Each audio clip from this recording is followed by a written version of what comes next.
Marcus Hayes sat alone in his kitchen at 2:15 in the morning. The stack of red-stamped envelopes fanned across the laminate table like a losing poker hand. His coffee had gone cold an hour ago. The numbers hadn't changed no matter how many times he added them up. $47,000. The calculator sat silent beside his calloused hand, mocking him with its blank screen. The phone buzzed against the table. A text from Mercy General Hospital glowed in the darkness. Final notice payment due within 48 hours or account transferred to collections. From the narrow hallway came the sound he'd been dreading. Ember's cough, dry rasping, the kind that made her small chest heave. Marcus was on his feet before conscious thought caught up, moving down the hall toward her room. The nightlight, shaped like a crescent moon, cast pale blue shadows across her face. She clutched Mr. Cotton, the stuffed rabbit, with one ear bent permanently forward. Her eyes fluttered open. Those brown eyes, so much like Rachel's, it sometimes stole his breath. Marcus knelt beside the bed, checking the inhaler on her nightstand. $3.50 for a refill. The old one was nearly empty. He smoothed the dark curls away from her forehead, feeling the slight wheeze in each breath.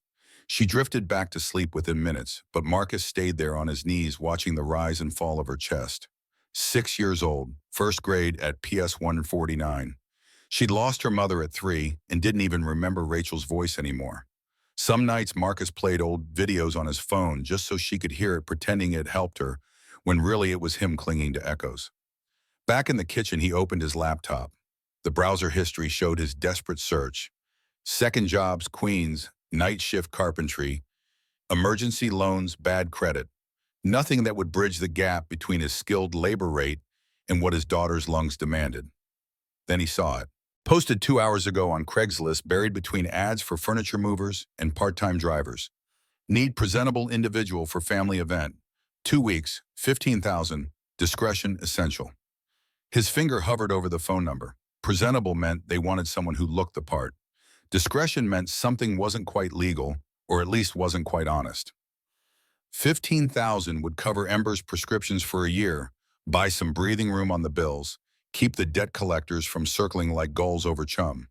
Men like him didn't take jobs like this, but fathers like him did what was necessary. He pressed call. The address led to a glass tower in Midtown, the kind of building where the doorman wore white gloves and the lobby marble probably cost more than Marcus made in 6 months. The man in the burgundy uniform looked him over, worn jeans, clean work boots, his only sport coat from the funeral 3 years back, and his expression suggested Marcus had taken a wrong turn somewhere. 42nd floor. The elevator moved so smoothly Marcus barely felt the acceleration. When the doors opened, they revealed a private vestibule with a single door. He knocked twice. She answered in seconds. Tall, maybe 5'8", with dark auburn hair pulled back in some complicated twist that probably had a French name. Her eyes hit him first green, like deep water, assessing him in the half-second before her expression locked into something pleasant and controlled. The gray suit looked hand-tailored. The heels were red-soled, which Rachel once told him meant Louboutin, which meant stupid money. Marcus recognized her immediately. Not from personal acquaintance, but from the magazine he'd been staring at in the hospital waiting room 3 weeks ago while they ran Ember's pulmonary function tests. Victoria Lancaster, youngest female CEO of a Fortune 500 company. Lancaster Technologies, something to do with artificial intelligence chips. The article called her the Ice Queen of Silicon Valley. He decided on honesty as his opening move. Lying to someone this sharp seemed like bringing a pocket knife to a sword fight. His voice came out steady. "You're Victoria Lancaster." She froze mid-gesture toward the interior of the penthouse. The surprise registered for exactly 1 beat before that mask of control slammed back into place. Her response carried curiosity rather than defensiveness. "You know who I am." Marcus stepped inside when she gestured, taking in the space floor-to-ceiling windows, showing Central Park sprawling north, the Hudson glinting west. The furniture looked like it belonged in a museum. Everything angles and expensive restraint. A Rothko on the wall if he'd remembered his art history correctly. Rachel had dragged him to MoMA once, tried to teach him to see what she saw in abstract expressionism. He'd never quite gotten it, but he remembered the names. He met her gaze directly.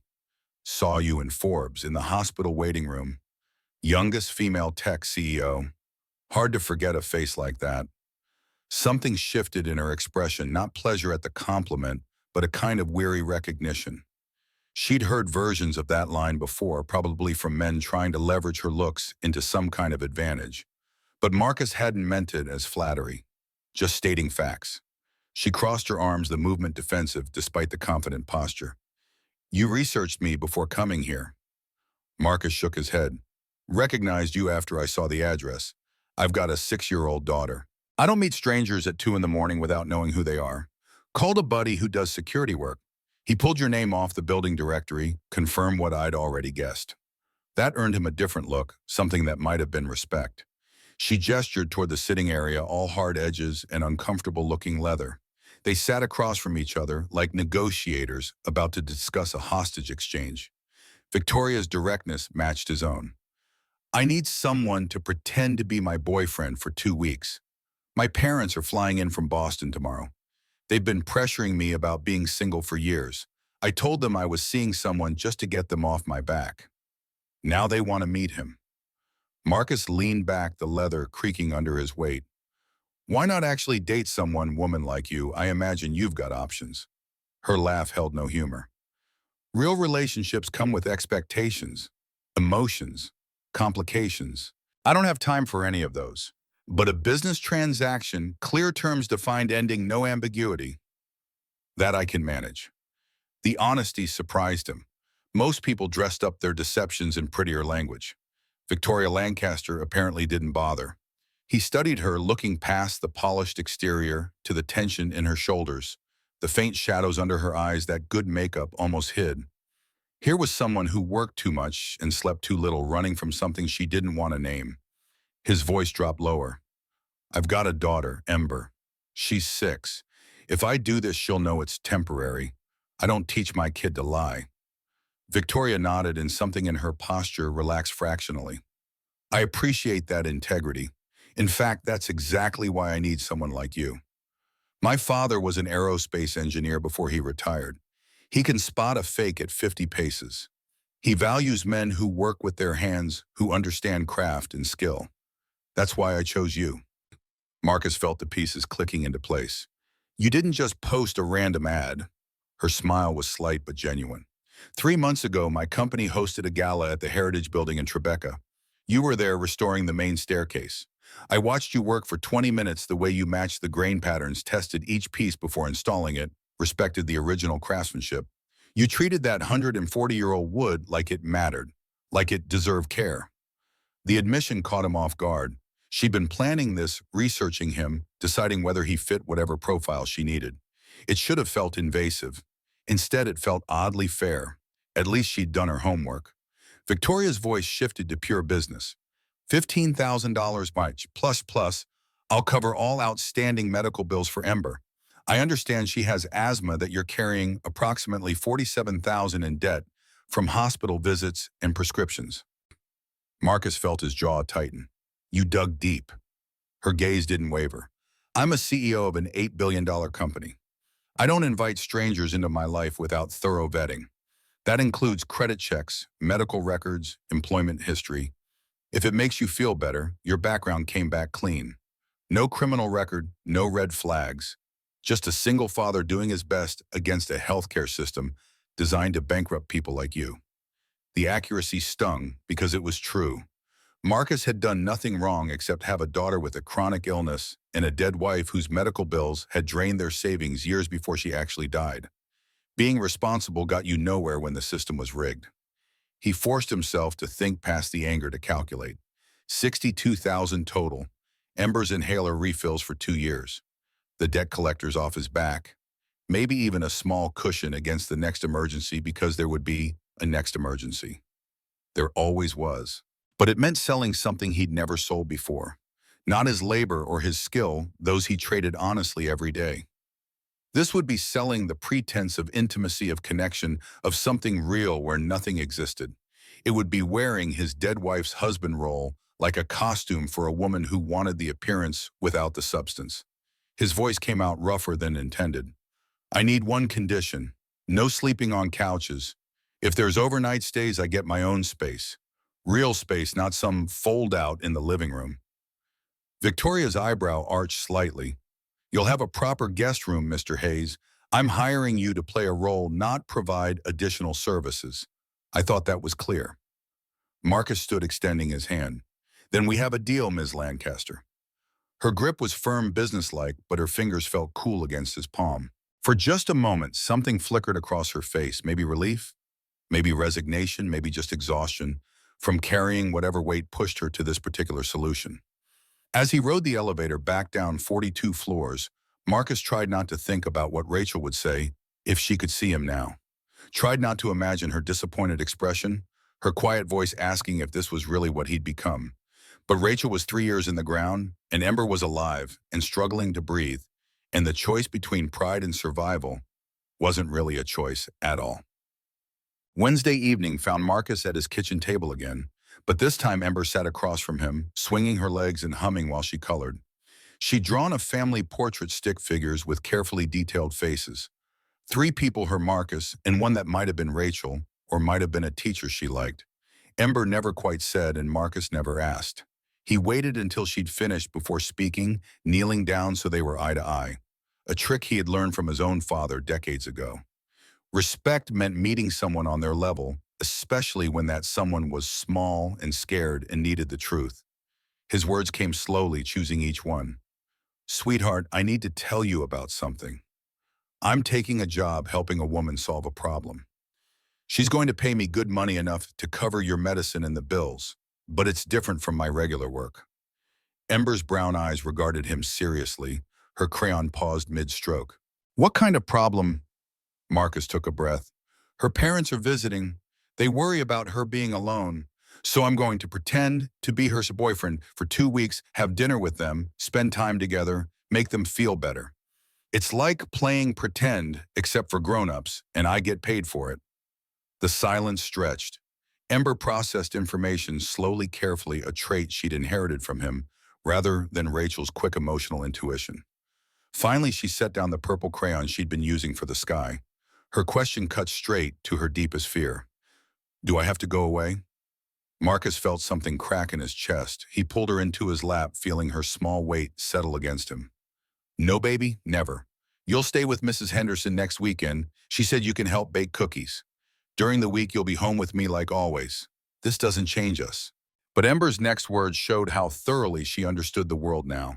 3 years after watching her mother disappear into hospital beds and then into the ground. Mommy said she wouldn't leave either, but she did. The accuracy of it, the way she'd weaponized his own reassurances against him, left Marcus momentarily speechless. How did you explain to a 6-year-old the difference between promises broken by death and promises kept by desperation? How did you make her understand that some abandonment was beyond anyone's control, while others were choices you'd bleed to prevent? He pressed his cheek against her curls, breathing in the strawberry scent of her shampoo. Your mom didn't want to go. She wanted to stay with us more than anything in the world. She was sick, and sometimes sick people can't fight hard enough, no matter how much they love you. But me, I'm healthy, strong, and I promise you, I cross my heart, I will be here until you're old enough to not need me anymore. And probably annoying you long after that. Ember twisted to look up at him. Really, truly promise. Marcus traced an X over his heart with his finger, the gesture they'd shared since she was 3. Really, truly promise. She seemed to accept this, settling back against his chest. After a moment, her voice came quieter. Is the lady nice? The question surprised him. He hadn't expected Ember to think about Victoria as a person, just as an abstract concept threatening their 2-person universe. But she'd always been perceptive, beyond her years, reading emotional currents he sometimes missed. He chose his words carefully. I think she's sad, like we were sad when Mommy died. And I think she works too much so she doesn't have to feel it. Ember nodded against his shirt as if this made perfect sense to her. Maybe it did. Maybe children understood grief better than adults accepted it without needing to analyze or fix it. They just knew some people carried heavy things. After he'd tucked her into bed 3 stories tonight instead of 2, because she'd asked, and he couldn't refuse, Marcus stood in the doorway watching her sleep. Mr. Cotton was clutched tight against her chest. The nightlight painted everything in soft blue shadows. Rachel stared at him from the photo on Ember's nightstand. taken at Coney Island 4 months before the diagnosis. Her blonde hair wind-tangled, her smile wide and genuine, her hand resting on the curve of her pregnant belly. They'd been happy that day, stupidly, naively happy, with no idea what was coming.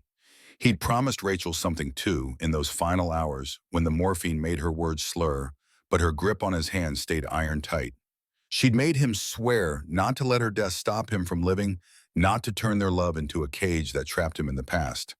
At the time, he'd agreed because saying yes seemed like the kindest lie. 3 years later, he'd kept himself alive and functioning and earning money but living. That was something else entirely. The construction site smelled of sawdust and polyurethane, familiar and grounding. Marcus worked on the Park Slope brownstone every Thursday, part of a 6-month restoration project for a couple who'd bought the place cheap and didn't realize what they'd gotten into. The original 1885 staircase was a masterwork of flame mahogany, the grain patterns swirling like water, frozen mid-flow. But decades of careless owners had replaced 3 steps with cheap pine slapped on paint, destroyed the integrity. His job was to source period-correct wood and restore what should never have been broken in the first place. Callum Brennan worked the belt sander across the landing, his red hair dusty with fine particles despite the mask. Cal had 22 years in the trade, a Brooklyn accent thick enough to spread on toast, and opinions about everything from proper joinery to the Mets bullpen. He'd taken Marcus under his wing 3 years ago, when Marcus had shown up to a job site hollow-eyed and desperate for anything to keep his hands busy. Cal shut off the sander, reading Marcus's tension in the way he measured the same board 3 times. "You're thinking too loud, brother. Can hear your brain grinding from here." Marcus set down his measuring tape. The truth wanted out, needed somewhere to land. Cal had earned that trust through 100 small acts of solidarity, covering for him when Ember had emergencies, teaching him techniques the old masters used, never once judging him for being a widower at 32. He explained it all.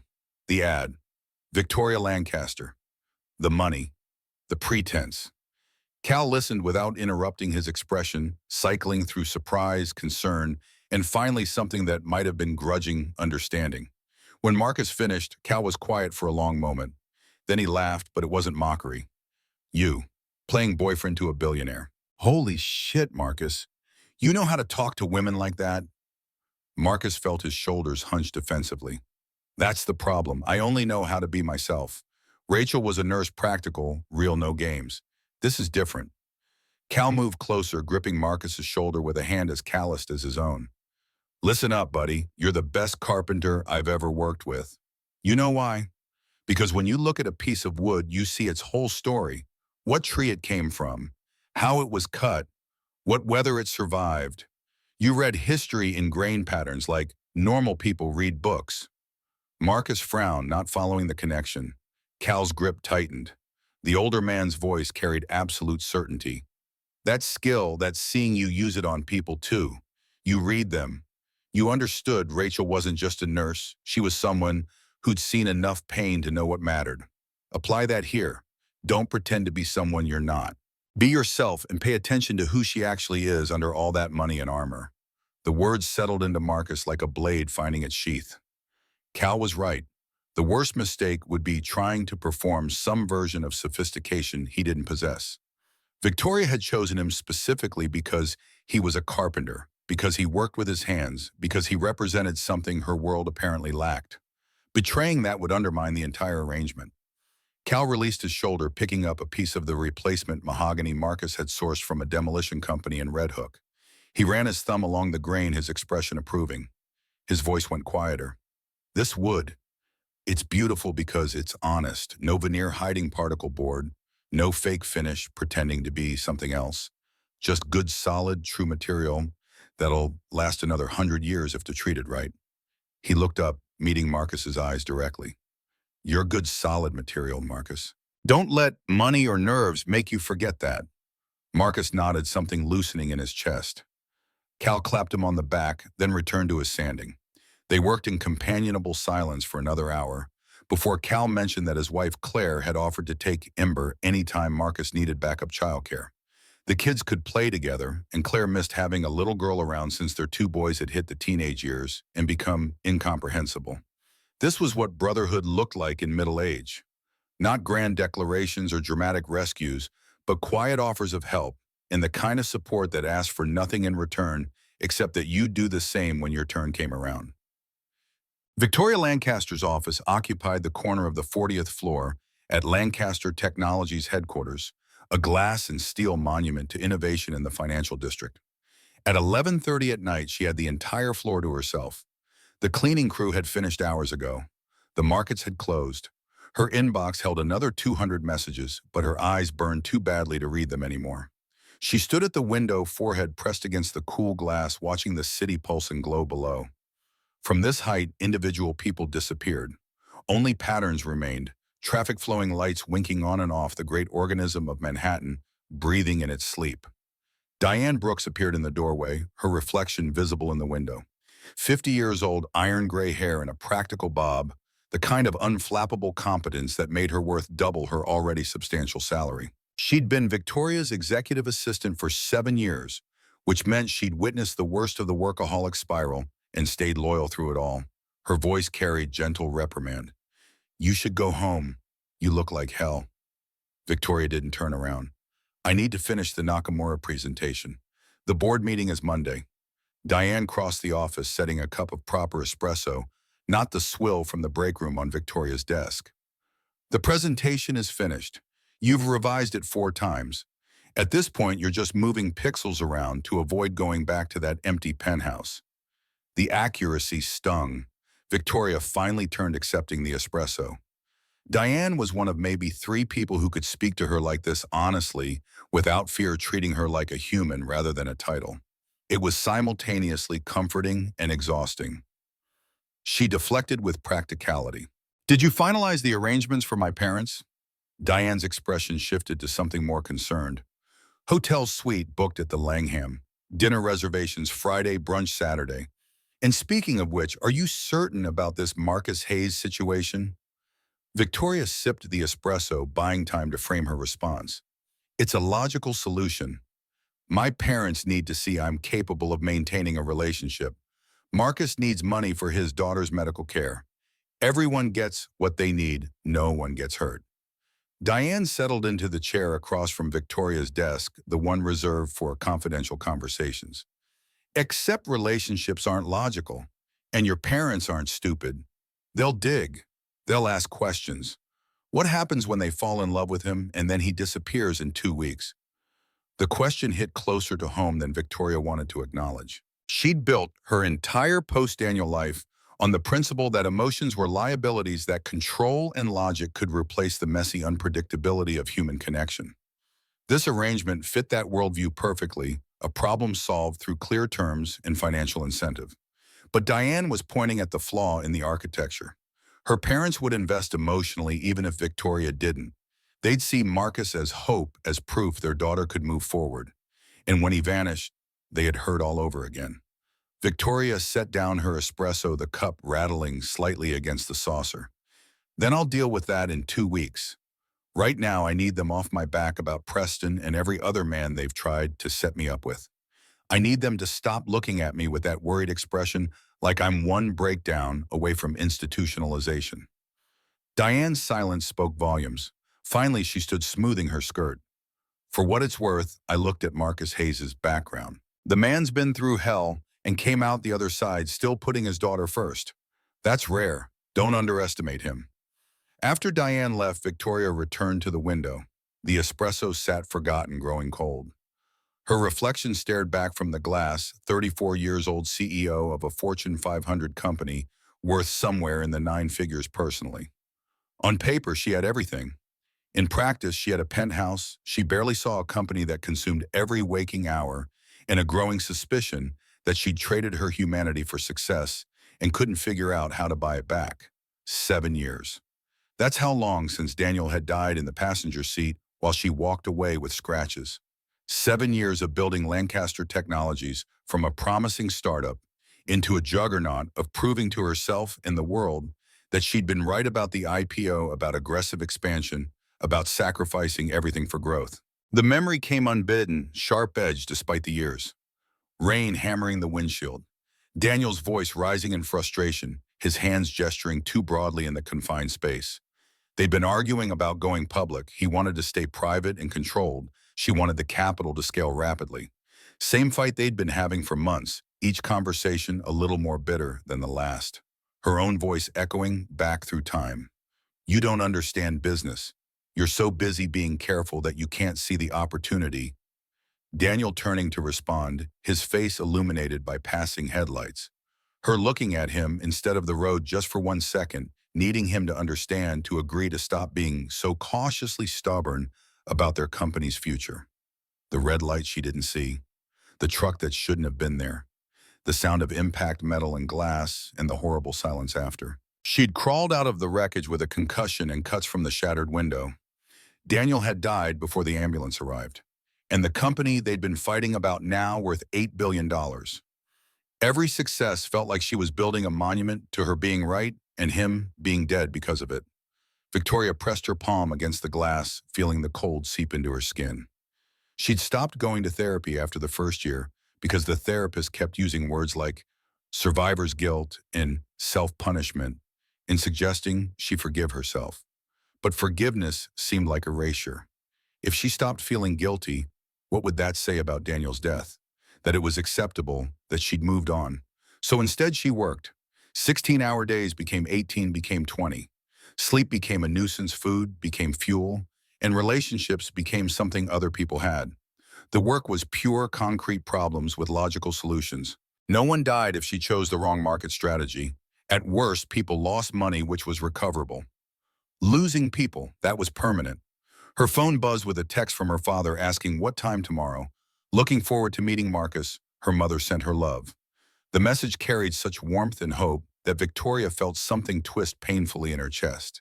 They still believed she could be happy, still thought she deserved it. She'd been lying to them for 7 years about being fine, being focused, being satisfied with her life. Maybe this lie, a fake boyfriend who'd disappear on schedule, was just one more layer on a foundation already cracked beyond repair. Le Bernardin occupied a refined space in Midtown, the kind of restaurant where the waitstaff moved like ballet dancers and the wine list read like a doctoral thesis. Marcus felt profoundly out of place in his funeral suit, which had been purchased off the rack at Men's Warehouse in 222, and probably looked it. But he'd pressed it carefully, shined his only pair of dress shoes, and reminded himself that he'd survived worse than dinner with strangers. Robert Lancaster stood when Marcus approached their table, and the handshake that followed carried unexpected strength. The man was 63, tall, with silver hair, and the kind of shoulders that spoke to decades of physical work, despite the expensive suit. His palm bore calluses that had faded but never quite disappeared. Robert's assessment was immediate and approving. You work with your hands, I can tell. Marcus found himself relaxing fractionally. Yes, sir. Carpentry, mostly restoration work. Robert's smile widened. Good. I'm tired of the Wall Street types Tori usually brings around, all polish, no substance. Sit down, son. Margaret Lancaster possessed the warmth her husband presented more gruffly. Early 60s blonde hair, gone silver eyes, the same green as Victoria's, but softer, more patient.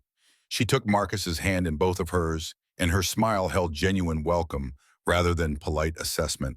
Her voice carried a teacher's practiced kindness. Tori has been remarkably quiet about you, which means you're important. When she doesn't care, she talks constantly. When she does, she guards every detail. Victoria's tension was visible in the set of her shoulders. Mom, can we not analyze my communication patterns? Margaret's laugh was gentle. Of course, sweetheart. Marcus, tell us about yourself. They'd rehearsed the story, met 2 months ago at a charity gala held at the Heritage Building in Tribeca. Victoria was the keynote speaker. Marcus was working on the staircase restoration. He'd accidentally bumped into her while carrying tools, nearly knocked her down the stairs. Apologized profusely. She'd noticed his work instead of the near accident, struck up a conversation about preservation versus renovation. Coffee had followed, then dinner, then a careful progression into something neither of them had expected. The lie flowed smoothly because it was built on truth. They had met at the Heritage Building, just not romantically. Victoria had indeed noticed his work. The rest was just filling in the gaps with plausible details. Margaret's next question cut deeper. And your daughter Ember, is that right? Such an unusual name. Marcus pulled out his phone, navigating to his photos. Ember at the playground, mid-laugh. Ember concentrating on a puzzle. Ember asleep with Mr. Cotton clutched tight. He handed the phone to Margaret, watching her face soften as she scrolled. Margaret's voice went quieter. She has your eyes. Beautiful child. And her mother? The table went still. This was the part they hadn't rehearsed because Marcus had told Victoria he wouldn't lie about Rachel. Some truths were too sacred to weaponize for someone else's family drama. His voice came out rougher than intended. My wife Rachel passed away 3 years ago. Breast cancer, stage 3. We fought for 14 months, but it wasn't enough. Margaret's hand flew to her mouth, her eyes immediately wet. Oh, Marcus, I'm so sorry. How devastating. The sympathy was genuine, which made it harder to receive. Marcus forced himself to meet her gaze. Some days are better than others. Ember barely remembers her, which is both a mercy and a tragedy. But we manage. We have to. Under the table, Victoria's hand found his. The gesture was supposed to be part of the performance, the supportive girlfriend offering comfort. But her fingers laced through his with a pressure that felt like more than acting, like she understood exactly the weight of carrying a dead spouse through every social interaction. Robert's voice carried unexpected emotion. Takes real strength to raise a child alone. Real character. My father died when I was 8. My mother worked 3 jobs to keep us fed. I know what single parents sacrifice. The conversation shifted. Marcus grateful for the reprieve. Robert asked about restoration work, and Marcus found himself genuinely engaged, explaining the difference between quarter sawn and plain sawn oak, the way original mortise and tenon joinery outlasted modern construction. By centuries, the satisfaction of matching grain patterns so perfectly, the repair became invisible. Robert leaned forward, his expression animated. That's exactly what I loved about aerospace engineering. Understanding why the old designs worked, not just copying them blindly. The DC-3 flew for 40 years because the engineers understood principles, not just formulas. They talked shop for 20 minutes, 2 men who understood the dignity of skilled craftsmanship finding common ground across different industries. Marcus forgot to be nervous, forgot he was being paid to sit here. This was just good conversation with someone who valued the same things he did. Margaret watched her daughter throughout, her expression thoughtful. Later, when the men were debating the merits of various wood finishes, she leaned close to Victoria and whispered something Marcus couldn't hear. Victoria's response was sharp defensive, but her mother just smiled and patted her hand. As dessert arrived, something architectural involving chocolate and gold leaf. Robert pulled Marcus aside under the guise of showing him something on his phone. They stood near the bar, away from the table. Robert's voice dropped to something more serious. I know my daughter, Marcus. Victoria doesn't let people in easily. After Daniel died, she locked herself away. I've watched her bring home various men over the years, successful, ambitious, usually terrible fits. But the way she looks at you is different. Marcus felt his chest tighten. Sir, I do not. Robert held up a hand. I'm not asking you to explain or justify anything. I'm just saying she's been hurt badly. She blames Heike herself for Daniel's death, even though the accident wasn't her fault. Any relationship with her comes with that ghost. Be patient with her. And if this isn't real for you, please don't let her think it is. She's had enough loss. The older man's perception cut too close to truth. Marcus found himself nodding, unable to form words that wouldn't be lies. Robert clapped his shoulder, approval or warning or both, and they returned to the table. The evening ended with plans for Saturday brunch addresses, exchanged, Robert insisting on picking up the check, despite Marcus's half-hearted protest. As they stood outside the restaurant, waiting for Victoria's driver, Margaret hugged Marcus with surprising strength. Her whisper was for him alone. Thank you for making her smile. I haven't seen her really smile in years. In the car, heading back to Queens, to relieve the neighbor watching Ember, Marcus stared out at the passing lights. Victoria sat beside him, her mask firmly in place, checking her phone with the same intensity someone might watch the stock ticker. Finally, she spoke without looking up. You were good tonight. Natural. My father likes you, which is rare. Marcus turned to face her profile. He's worried about you. They both are. Her fingers stilled on the screen. I know. That's why I needed someone they'd believe could care about me. Someone real, not another Preston, who saw me as a trophy or a networking opportunity.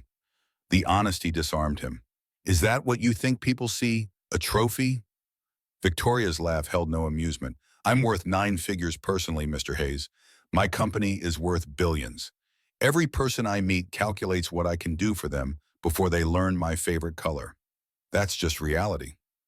Marcus thought about that, about living in a world where trust was impossible, where every interaction came with a hidden agenda. His life was hard in concrete ways, not enough money, constant worry about Ember's health, the grinding exhaustion of single parenthood.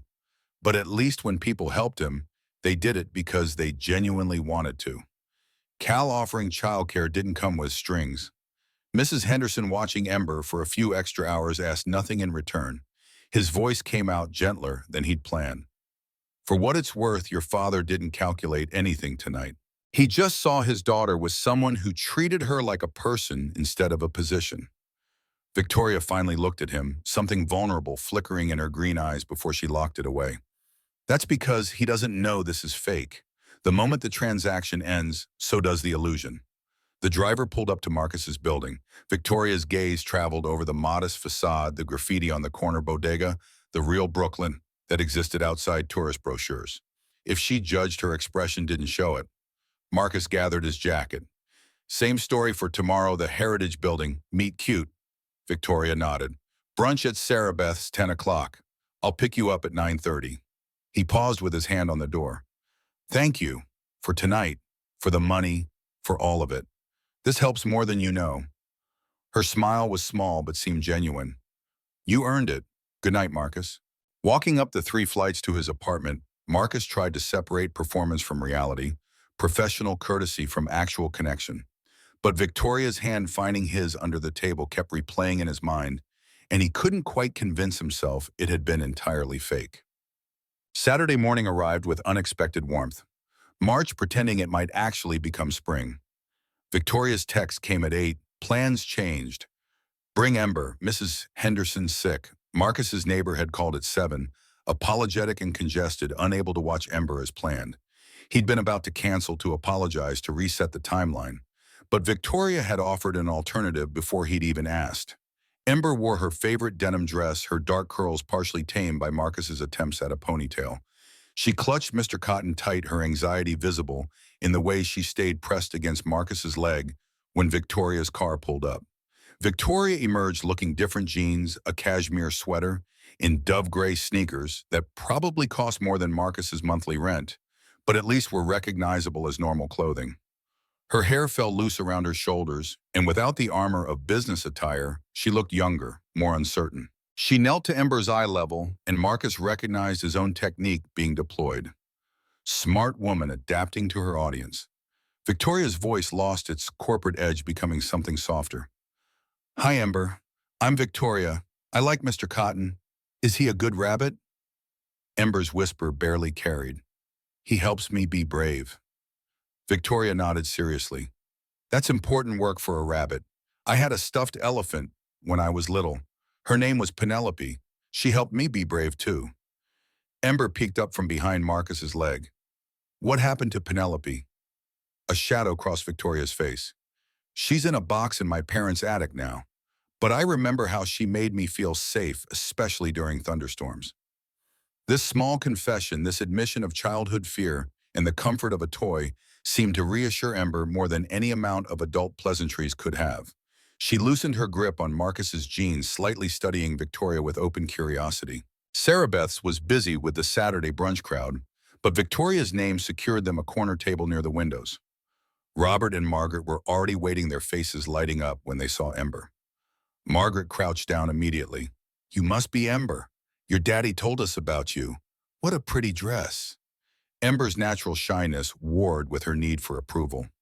Thank you. Daddy helped me pick it. Brunch proceeded with surprising ease. Ember requested chocolate chip pancakes with extra chocolate chips, a request the waiter handled without judgment. Margaret engaged her in conversation about first-grade school projects, favorite subjects. Ember warmed gradually, especially when discussing the science experiment where they'd made volcanoes from baking soda and vinegar. Victoria listened to Ember's enthusiastic explanation of chemical reactions, and something in her expression shifted. She leaned forward, genuinely interested. Her question carried real curiosity. Do you like science? What's your favorite kind? Ember considered this seriously, fork paused mid-bite. I like mixing things to see what happens. And I like space because it's big and has stars. Miss Cooper says I could be a scientist when I grow up. Victoria's smile reached her eyes for maybe the first time since Marcus had met her. Miss Cooper is absolutely right. Would you like to see my office someday? We build computer chips that go in robots and satellites. Maybe I could show you how they work. Ember's face lit up with pure joy. Really, real robots. Marcus felt something shift in his chest, not just at Ember's excitement, but at Victoria's obvious sincerity. This wasn't performance. She meant it. This woman who allegedly had no time for relationships or emotion was offering to show his 6-year-old daughter her workplace to encourage her interests, to see potential in a child she'd met hours ago. After brunch, they walked through Central Park. Ember ran ahead with Robert, who showed her how to identify different trees by their bark patterns. Margaret linked arms with Victoria, speaking quietly enough that Marcus couldn't hear. Victoria's responses seemed defensive at first, then gradually softened. Marcus walked beside them, close enough to intervene if needed, but far enough to give them space. The spring air carried the smell of warming earth and new leaves. Other families passed, couples pushing strollers, children on bikes, dogs straining at leashes. Normal weekend activities that Marcus rarely had time to enjoy. Victoria fell back to walk beside him while her mother caught up with Robert and Ember. They moved in silence for a while, the awkwardness of two people playing roles, unsure where performance ended and reality began. Her voice emerged quiet, almost hesitant. She's wonderful. Ember, smart and curious, and Marcus finished the thought. Scared. She's scared all the time that I'll disappear like Rachel did. That's why Mr. Cotton goes everywhere. He's security she can hold on to. Victoria was silent for several steps, then softer still. I understand that fear. After Daniel died, I couldn't trust that people would stay. Easier to not let them close enough to leave. The admission hung between them, more honest than anything they'd shared so far. Marcus found himself responding with equal truth. Rachel made me promise not to stop living after she died. Took me 3 years to understand what she meant. I've been surviving, not living, going through motions. Victoria glanced at him. That's exactly what I've been doing. 7 years of motions, building an empire because it's quantifiable proof that I'm not wasting the time Daniel didn't get. They walked on, understanding, settling between them like shared grief recognized. Ahead, Ember laughed at something Robert said, her voice carrying back to them. The sound of his daughter's happiness without fear threaded through it made Marcus's throat tight. Victoria's phone erupted with calls, 3 in succession, each one she declined with increasing irritation. Finally, she answered the fourth, her voice sharp. This better be urgent, Diane. She listened, her expression darkening. What do you mean leaked? Who had access to those files? More listening. I'll be there in 20 minutes. Have legal standing by. Victoria ended the call, her entire demeanor transforming. The softness evaporated, replaced by the ice queen the media loved to describe. She turned to Marcus, already flagging down a taxi with practiced efficiency. Her words came clipped but professional. I have to go. Crisis at the office. Can you take Ember and handle my parents for the rest of the day? Marcus nodded. Of course, go. She was moving toward the cab before he finished speaking, then stopped abruptly and came back. Her hand found his arm gripped tight. Thank you for today, for being good with her. I'll call you later. Then she was gone, the taxi pulling away from the curb. Marcus watched it disappear into traffic, trying to catalog the emotions that had crossed her face. Frustration, anger, but also something that looked like relief. Relief to return to work, to crisis management, to the world where she knew the rules and could control outcomes. Robert joined him, Ember hoisted on his shoulders. She's running again. Some things never change. Margaret's expression carried sadness rather than judgment. She's been running for 7 years. I'd hoped maybe you could help her stop. Marcus met her gaze directly. Ma'am, I'm not sure anyone can help her stop until she decides she wants to. They spent the afternoon together anyway, the zoo ice cream stories about Victoria's childhood that painted a picture of a brilliant, driven girl who'd always expected too much of herself. By the time Marcus got Ember home, she was exhausted and happy, chattering about the tigers and the promise of seeing robots. That evening, after Ember was asleep, Marcus stood in his kitchen with a beer. He wasn't really drinking. His phone showed a message from Victoria. Crisis contained. Thank you for covering. You were good with my parents. He typed back, they're good people. Worried about you. Three dots appeared, disappeared, appeared again. Finally, I know, that's the problem. Easier when no one cared. Marcus stared at those words, understanding the isolation they represented. He'd felt it too after Rachel died, the weight of people's concern becoming its own burden, their worry a constant reminder of your own failure to be okay. His response took several attempts to phrase right. Sometimes caring is the only thing that makes it bearable. No response came. Marcus eventually went to bed, but sleep took hours to arrive. When it did, he dreamed of Victoria's hand finding his under the table and Rachel watching from somewhere distant, her expression unreadable. Monday morning found Marcus back at the park slope brownstone, but his mind kept drifting from the mahogany he was sanding. Cal noticed immediately, shutting off his compound miter saw to study Marcus with narrowed eyes. Cal's observation was blunt. You're thinking about her. Marcus didn't bother denying it. Met her parents this weekend. They're good people. Real. Not what I expected from billionaire in-laws. Cal leaned against his workbench. And the woman herself. Marcus ran his hand along the wood grain, feeling for imperfections. Complicated, smart as hell, driven, successful, but there's something hollow underneath. Like she built this empire and forgot to include a foundation for herself. Cal grunted. A lot of people do that. Work becomes the drug, keeps you from feeling the things you don't want to feel. The accuracy of that observation hit Marcus harder than expected. Hadn't he done the same thing after Rachel died? Buried himself in work, in being the perfect father, in never stopping long enough to process his own grief. Maybe he and Victoria weren't so different after all. His phone buzzed. Victoria. Free tomorrow at 3. Want to show you something? Marcus responded affirmatively, curiosity overriding caution. The next afternoon found him navigating Manhattan's financial district, approaching the Lancaster Technologies headquarters. The building was all glass and steel, reaching 45 stories into a gray sky. Victoria met him in the lobby once again in her corporate uniform of tailored suit and heels. But her expression was less guarded than usual, almost nervous. She led him to the elevators without explanation. They rose to the 10th floor, research and development. The space opened into a sprawling workshop filled with equipment Marcus vaguely recognized from science fiction movies. Engineers in cleanroom suits worked at stations manipulating objects under microscopes. Victoria's voice carried pride. This is where we design the AI chips. Each one no bigger than your thumbnail, but capable of processing 1 trillion operations per second.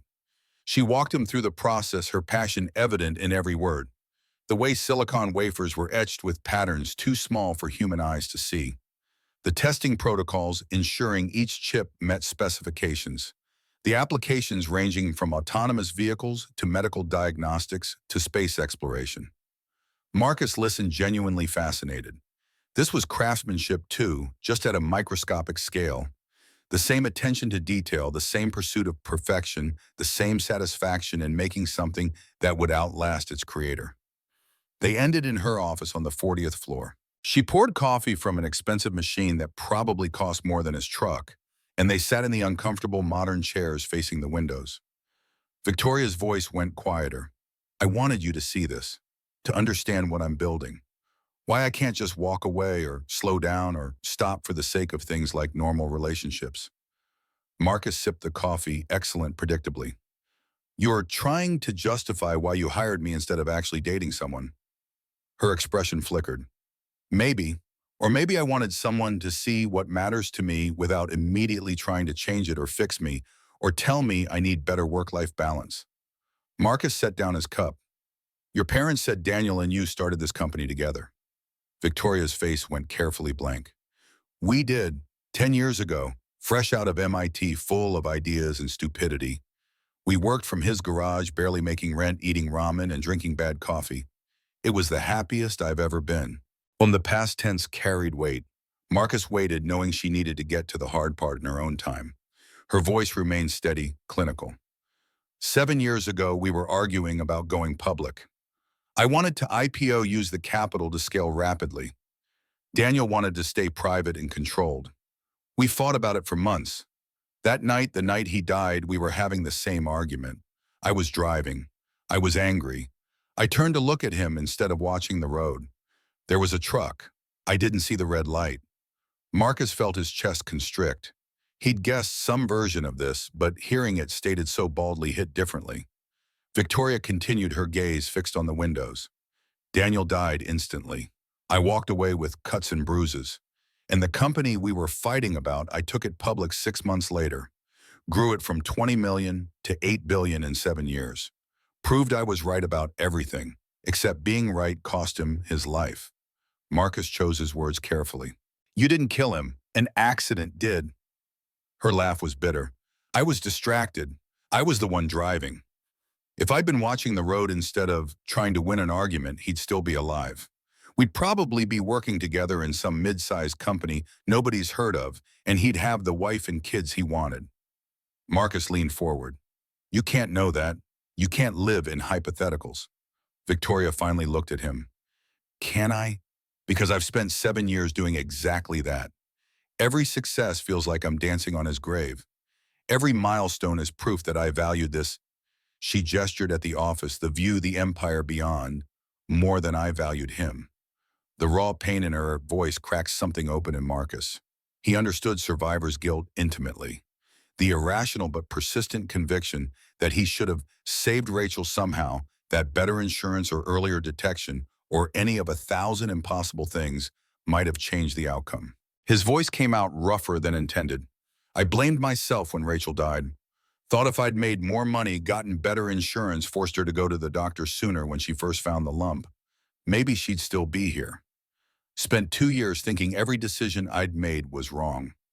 Victoria's attention sharpened. What changed? Marcus pulled out his phone, navigating to a video. Rachel's skeletal from chemo sitting in their bed 2 weeks before she died. Her voice barely above a whisper, but still Rachel stubborn, loving, absolutely certain. He'd recorded it because she'd asked him to said she wanted Ember to know these things when she was older.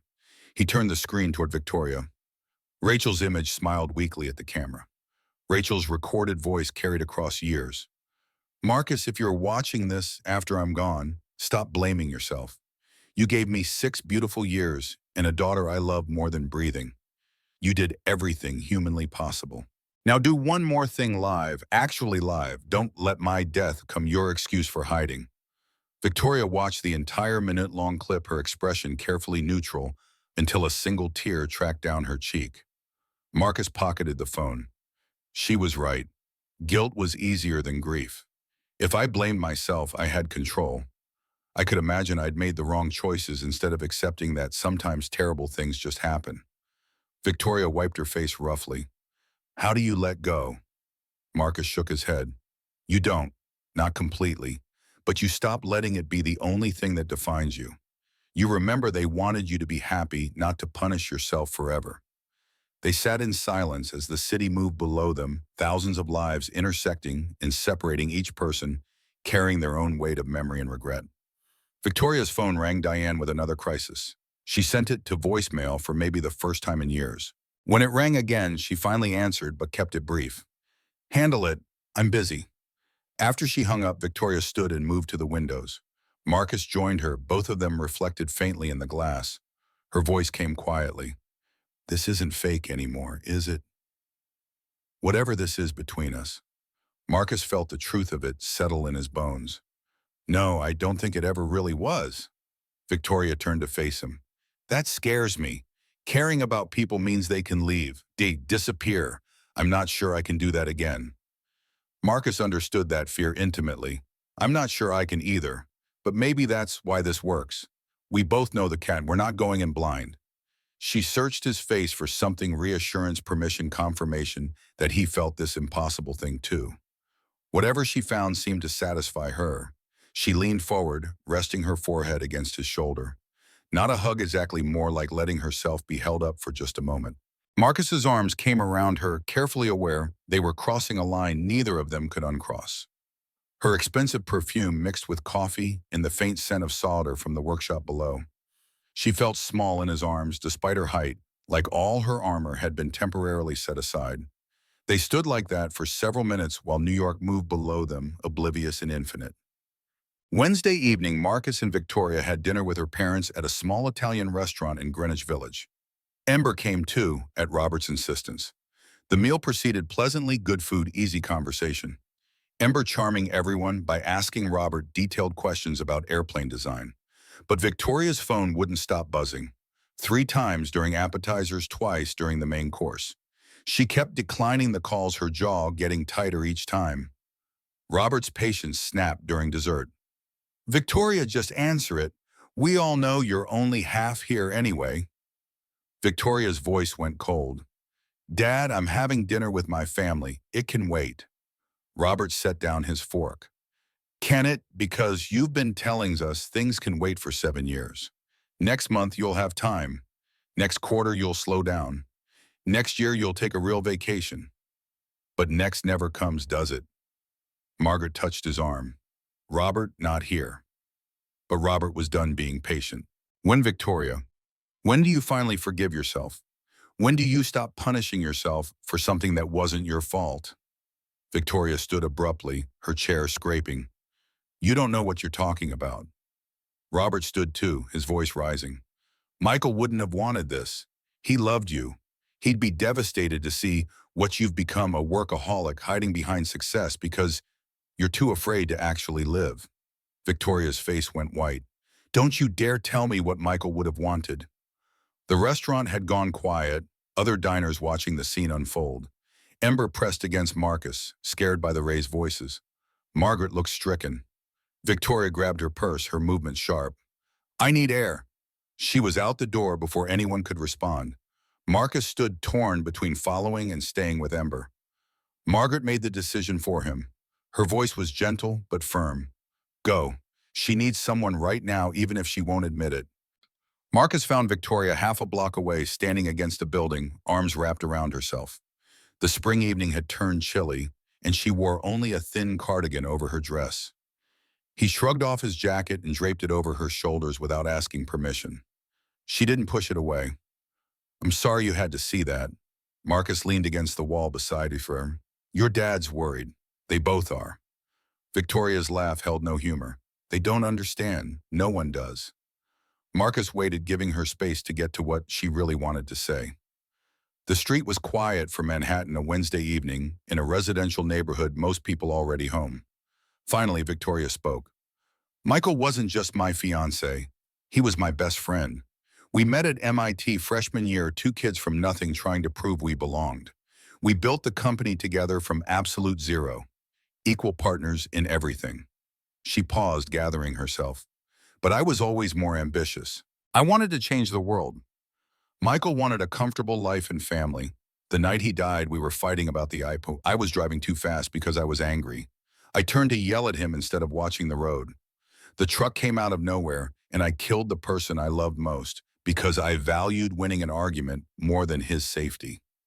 Marcus heard the pain beneath the words, the guilt that had metastasized into identity.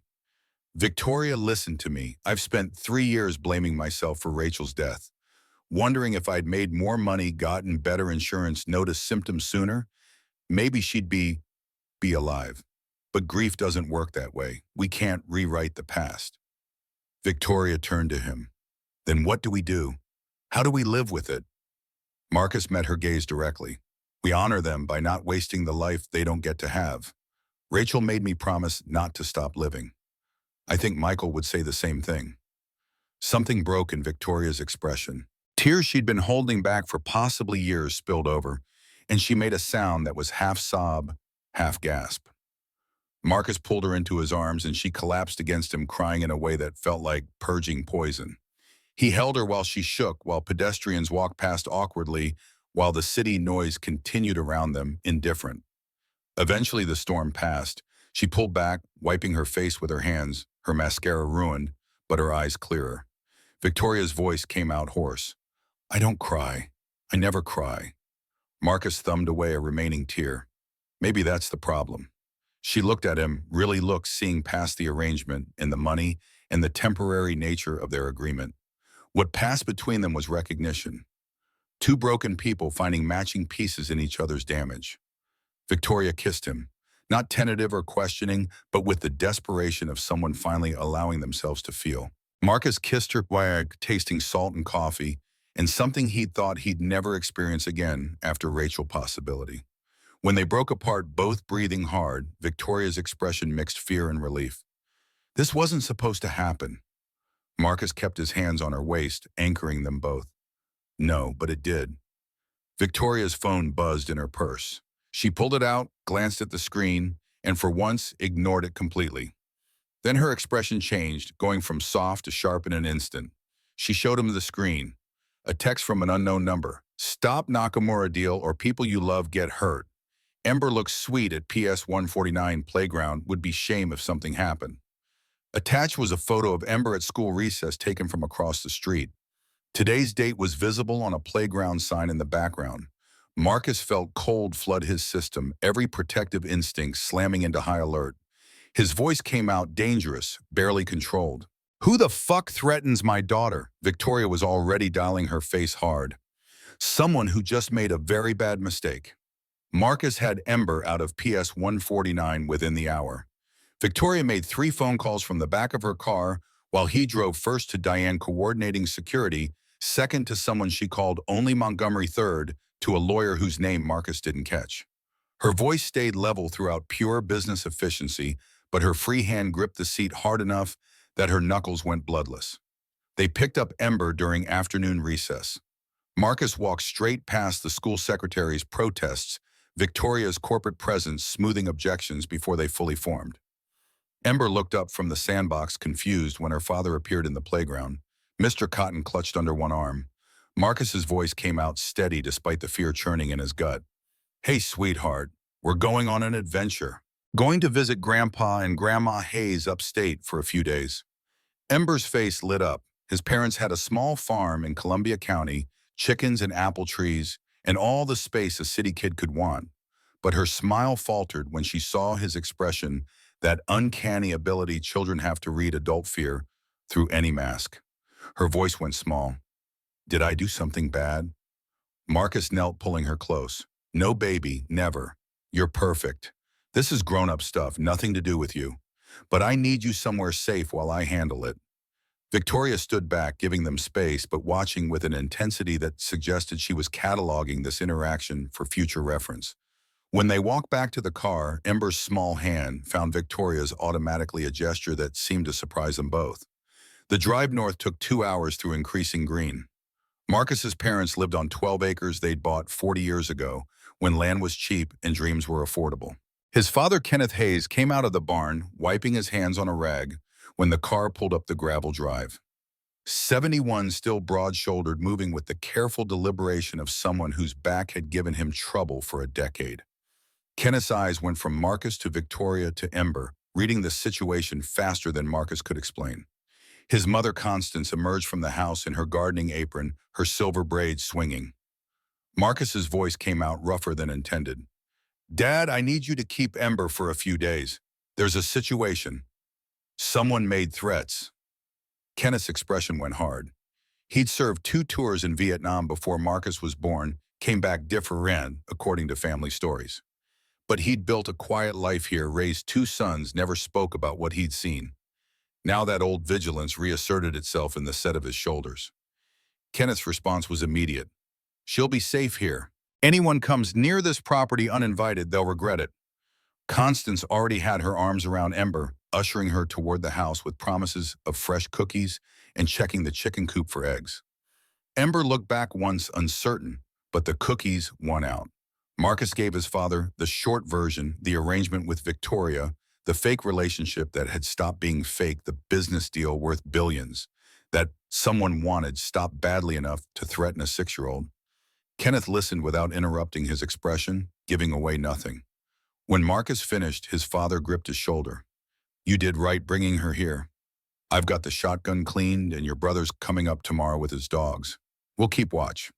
The casual mention of firearms and surveillance plans should have felt excessive. Instead, it felt like the only reasonable response to someone photographing his daughter at school. Victoria had stayed by the car, maintaining distance from this family intimacy. But Constance approached her directly, taking both her hands in a grip that was gentle but allowed no escape. Constance's voice carried the warmth that had made her an elementary school teacher for 35 years. You take care of my son, and yourself. Whatever you're facing, you face it together. Victoria's carefully constructed composure cracked slightly. I brought this danger to them. I should... Constance cut her off. Nonsense. Whoever made those threats brought the danger. You're just the excuse. Now go handle it and bring Marcus back safe. The drive back to the city felt longer despite covering the same miles. Victoria made more calls her side of the conversations, revealing a picture Marcus hadn't fully grasped. The Nakamura deal wasn't just large, it was existential. A partnership that would make Lancaster Technologies the dominant player in AI chip manufacturing, effectively controlling the market for the next decade. Competitors would be crushed. Billions in market share would shift. Victoria's voice carried exhaustion when she finally set the phone down. The leak is coming from inside the company, has to be. The information that got out was in a secure server accessible only to senior management. Marcus watched farmland give way to suburbs to city sprawl. How many people have that access? Victoria counted on her fingers. 12. Board members, C-suite executives. People I've worked with for years. People I thought I could trust. The bitterness in her voice suggested she'd learned that lesson before. Marcus remembered her earlier words about everyone calculating what she could do for them, about trust being impossible when you were worth 9 figures. His response came carefully. So we figure out who benefits most from killing the Nakamura deal. Victoria pulled out her tablet, fingers moving across the screen with practiced efficiency. James Blackwell, CEO of Blackwell Industries, our main competitor. If Nakamura partners with us, his company becomes irrelevant in the AI space. He'd lose billions in projected revenue. Marcus studied the photo. She pulled up a man in his late 50s, silver hair, expensive suit, the kind of smile that never reached his eyes. He seems obvious, maybe too obvious. Victoria nodded slowly, which means we need to look at who connects him to us. Someone on the inside feeding information, someone with reason to betray me. They spent the evening in Victoria's penthouse conference room, spreading documents across the table. Financial records, employment histories, communication logs. Diane joined them around 8, bringing Chinese food no one touched and a bottle of wine that got significant attention. Diane's analysis was clinical. Tristan Wallace has the most to lose. He's been CFO for 3 years, but he worked here before junior accountant 10 years ago, when you and Daniel were just starting. Victoria's head snapped up. Wallace was here that long ago. Diane pulled up an old org chart. Left in 2018 when you were still private, came back 2022 after the IPO. Daniel would have known him from the early days. Marcus saw Victoria's face change, memory surfacing. Her voice came out slowly, testing the shape of an idea. Daniel mentioned something about financial irregularities. A week before he died, maybe less. He said he was reviewing old records, that something didn't add up. The room went still. Diane's fingers flew across her laptop. If Wallace was embezzling back then and Daniel discovered it, Victoria finished the thought, her voice hollow, then Daniel's accident might not have been an accident. Marcus felt the air pressure change, the weight of that possibility settling over them. 7 years Victoria had carried guilt for causing Daniel's death. If someone had actually murdered him, had sabotaged the car to look like mechanical failure during an argument. His training from years of construction safety kicked in, the careful assessment of what could fail and how. You said the police report mentioned brake failure. Did they investigate it thoroughly? Victoria's laugh carried no humor. I was a wreck, devastated, guilty, barely functional. My parents handled the aftermath. I never questioned the report because I was too busy blaming myself. Diane was already pulling up archived news articles. The coverage had been minimal, small company, no fatalities that registered as newsworthy beyond local papers. But she found the police report through channels Marcus didn't ask about. The brake lines had failed. The car was 8 years old. The investigator noted it as tragic but not suspicious.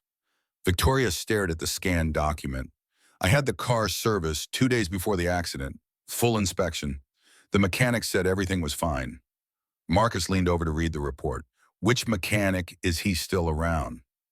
Victoria pulled up her old records, the kind of meticulous documentation that came naturally to someone who trusted nothing to memory. Santos Auto Shop in Cambridge. The owner was Miguel Santos, been there 30 years. Diane made a note. I'll have someone track him down tomorrow. See what he remembers. They worked until past midnight, building a timeline. Daniel had started an internal audit 3 weeks before he died. He'd mentioned concerns to Victoria but hadn't detailed them. They'd been fighting too much about the IPO for him to want another conflict.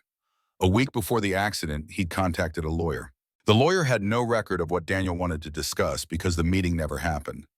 2 days before the accident, Daniel had asked Tristan Wallace, then a junior accountant, about some old expense reports. Wallace had provided the files, no indication he had been worried. But if Wallace had been stealing and realized Daniel was closing in, Marcus voiced what they were all thinking. So Wallace sabotages the car, stages it as mechanical failure during an emotional argument. Victoria blames herself, doesn't look deeper. He gets away with murder and continues embezzling for 7 more years. Victoria's face had gone pale, and now the Nakamura deal threatens him again. The partnership requires full forensic audits of all financial systems. Standard due diligence. He knows we'll find what he's been hiding. Diane closed her laptop, which is why he's working with Blackwell. Sabotage the deal, Blackwell benefits. Wallace gets paid off and disappears before anyone finds the discrepancies. The pieces fit too well to be coincidence. Marcus watched Victoria process this, the realization that she'd spent 7 years punishing herself for a murder disguised as her mistake. The relief and rage warring across her features. Victoria's voice when it came was ice-cold fury. I want him destroyed completely. I want everything he's ever taken, everyone he's worked with, all of it. Marcus recognized that tone, the same one he'd used when Ember's first doctor had dismissed her breathing problems as attention-seeking. Pure protective rage channeled into absolute focus. Diane's warning came gentle but firm. We need proof. Real courtroom, ready proof. And we need to be careful. If Wallace realizes we know, Marcus finished the thought, he's already threatened Ember. If he feels cornered, he'll escalate. Victoria stood pacing to the windows. Manhattan glittered below, oblivious to the conspiracy unfolding in the tower above it. When she turned back, her expression had hardened into something that reminded Marcus why she'd built an empire in 7 years. Her voice carried absolute certainty. Then we give him what he thinks he wants. Make him comfortable. Make him sloppy. And we get everything on record before he knows what's happening. Friday morning brought unexpected sunshine and Robert Lancaster's insistence on breakfast. Victoria tried to cancel too much happening, too many things to coordinate, but her mother's quiet request wore her down. Some things you couldn't say no to, even in crisis. They met at a diner in Chelsea, the kind of place with cracked vinyl booths and coffee that tasted like it had been brewing since the Carter administration. Robert looked tired, guilt evident in the lines around his eyes. Margaret sat close to him, a unified front. Robert's apology came immediately. I was out of line Wednesday. Your life, your choices. I had no right. Victoria's response was quieter than Marcus expected. You were right. I have been running. For 7 years I've been running. Margaret reached across the table, taking her daughter's hand. We just want you to be happy, sweetheart. Success is wonderful, but it's not the same as joy. Victoria glanced at Marcus, something vulnerable in that look. I'm starting to remember the difference. Robert's attention shifted to Marcus, assessing.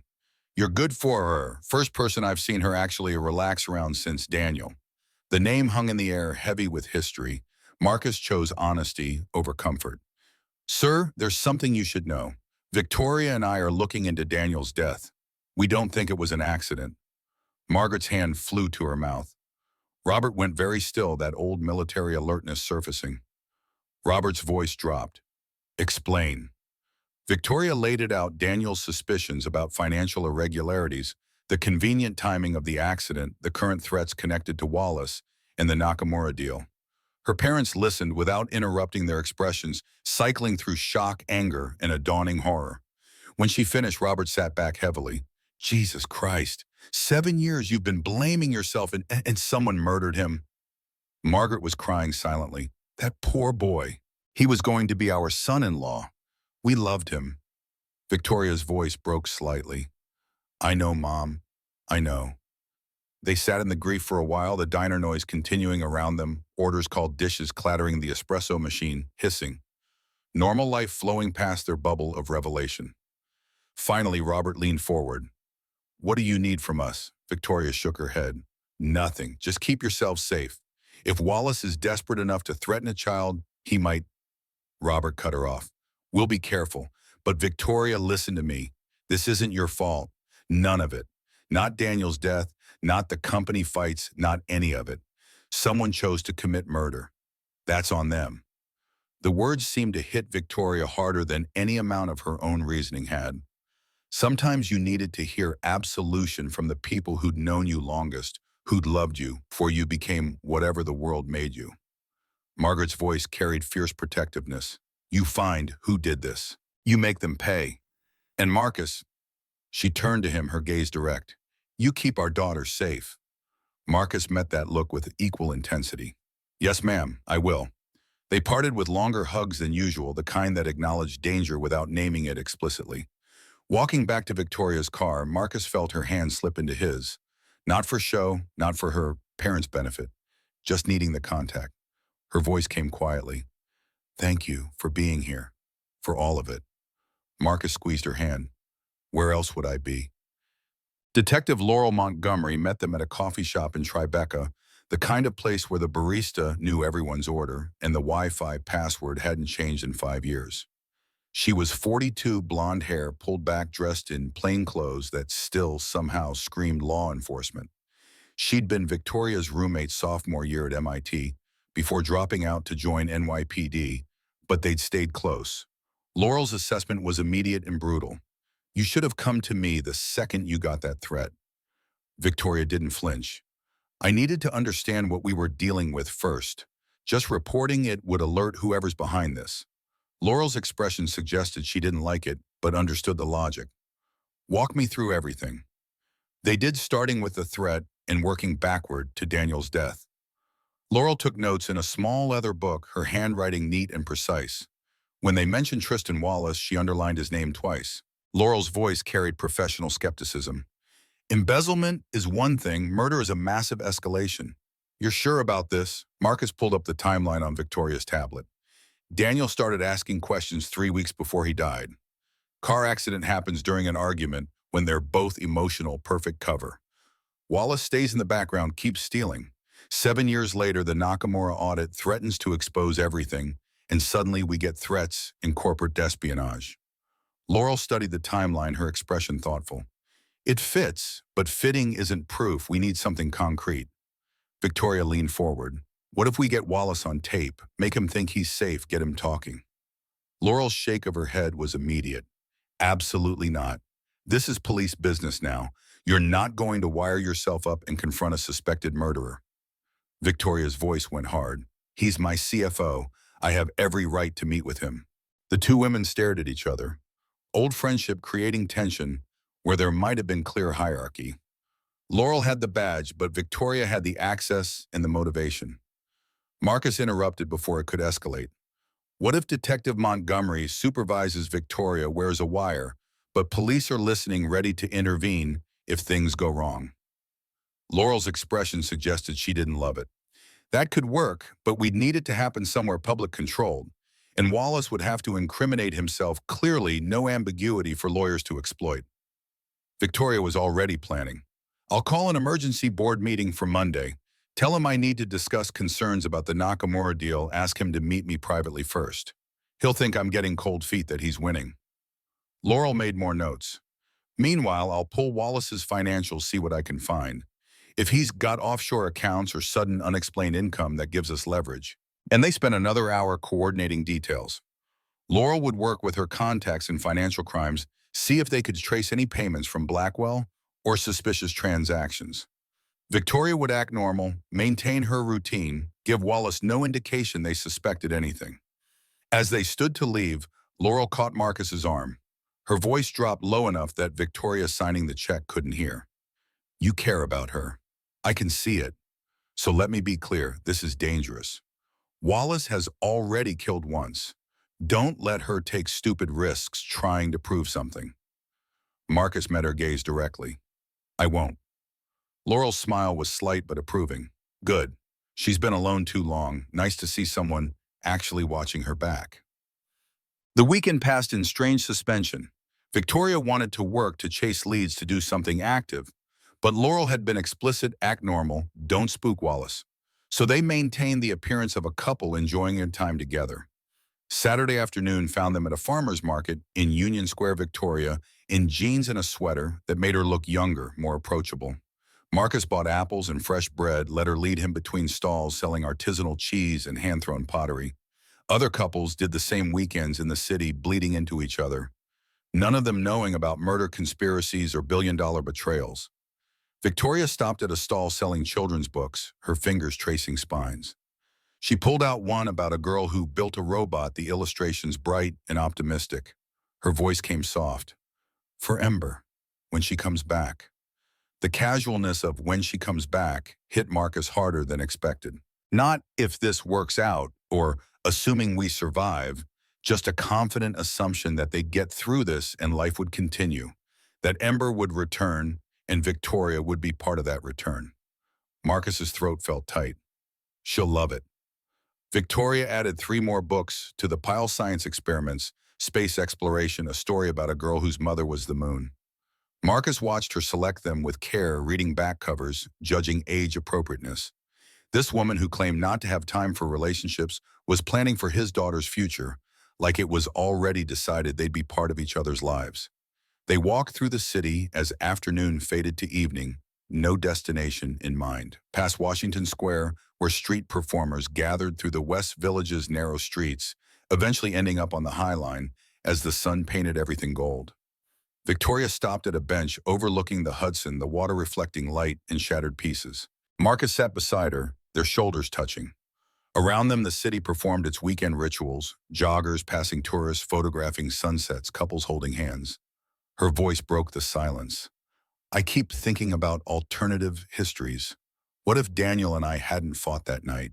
What if I'd been watching the road?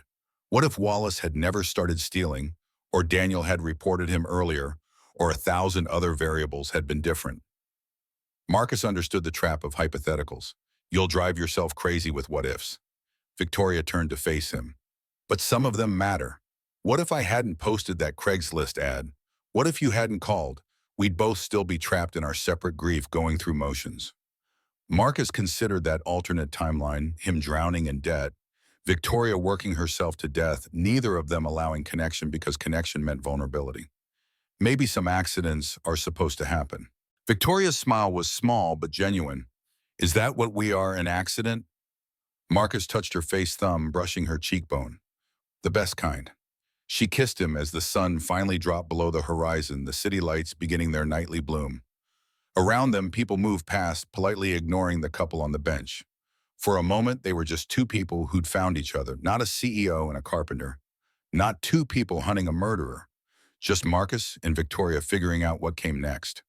His phone shattered the moment his mother's number. Marcus answered immediately, fear spiking. Constance's voice came steady but urgent. Marcus, Ember's having trouble breathing. We used her inhaler, but it's not helping. We're taking her to Columbia Memorial. Marcus was on his feet, Victoria already flagging a taxi. We're 2 hours away. Mom, stay with her. Tell her I'm coming. The drive north was a blur of Victoria's driver pushing speed limits, while Marcus's mind spun worst-case scenarios. Ember's asthma was usually controllable with proper medication, but sometimes triggers overwhelmed the treatment. Dust pollen stressed her body, betraying her when she needed it most. Except Ember had been fine when he'd left her. Happy, excited about the farm, no signs of respiratory distress. And the timing right after they'd started investigating Wallace, right when things were coming to a head, felt too convenient. Victoria was on her phone calling someone. I need environmental testing on the Hayes farm in Columbia County, specifically checking for chemical irritants, anything that could trigger severe asthma. Yes, tonight. I don't care what it was. Marcus looked at her, the same suspicion crystallizing in both their minds. Victoria's face had gone hard, that Ice Queen mask sliding into place. Her voice carried absolute fury. If Wallace did something to Ember, I will destroy him. Completely. They reached the hospital just after 8. Ember was in a pediatric room, oxygen mask over her small face but breathing. Constance sat beside the bed, holding her hand, Kenneth pacing by the windows. Ember's eyes lit up when she saw Marcus. Daddy. He was beside her in seconds, checking her color, her breathing rate, the monitors showing oxygen saturation. The numbers were improving, 94%, not great but out of danger. Marcus kept his voice gentle. "Hey, sweetheart, you scared us."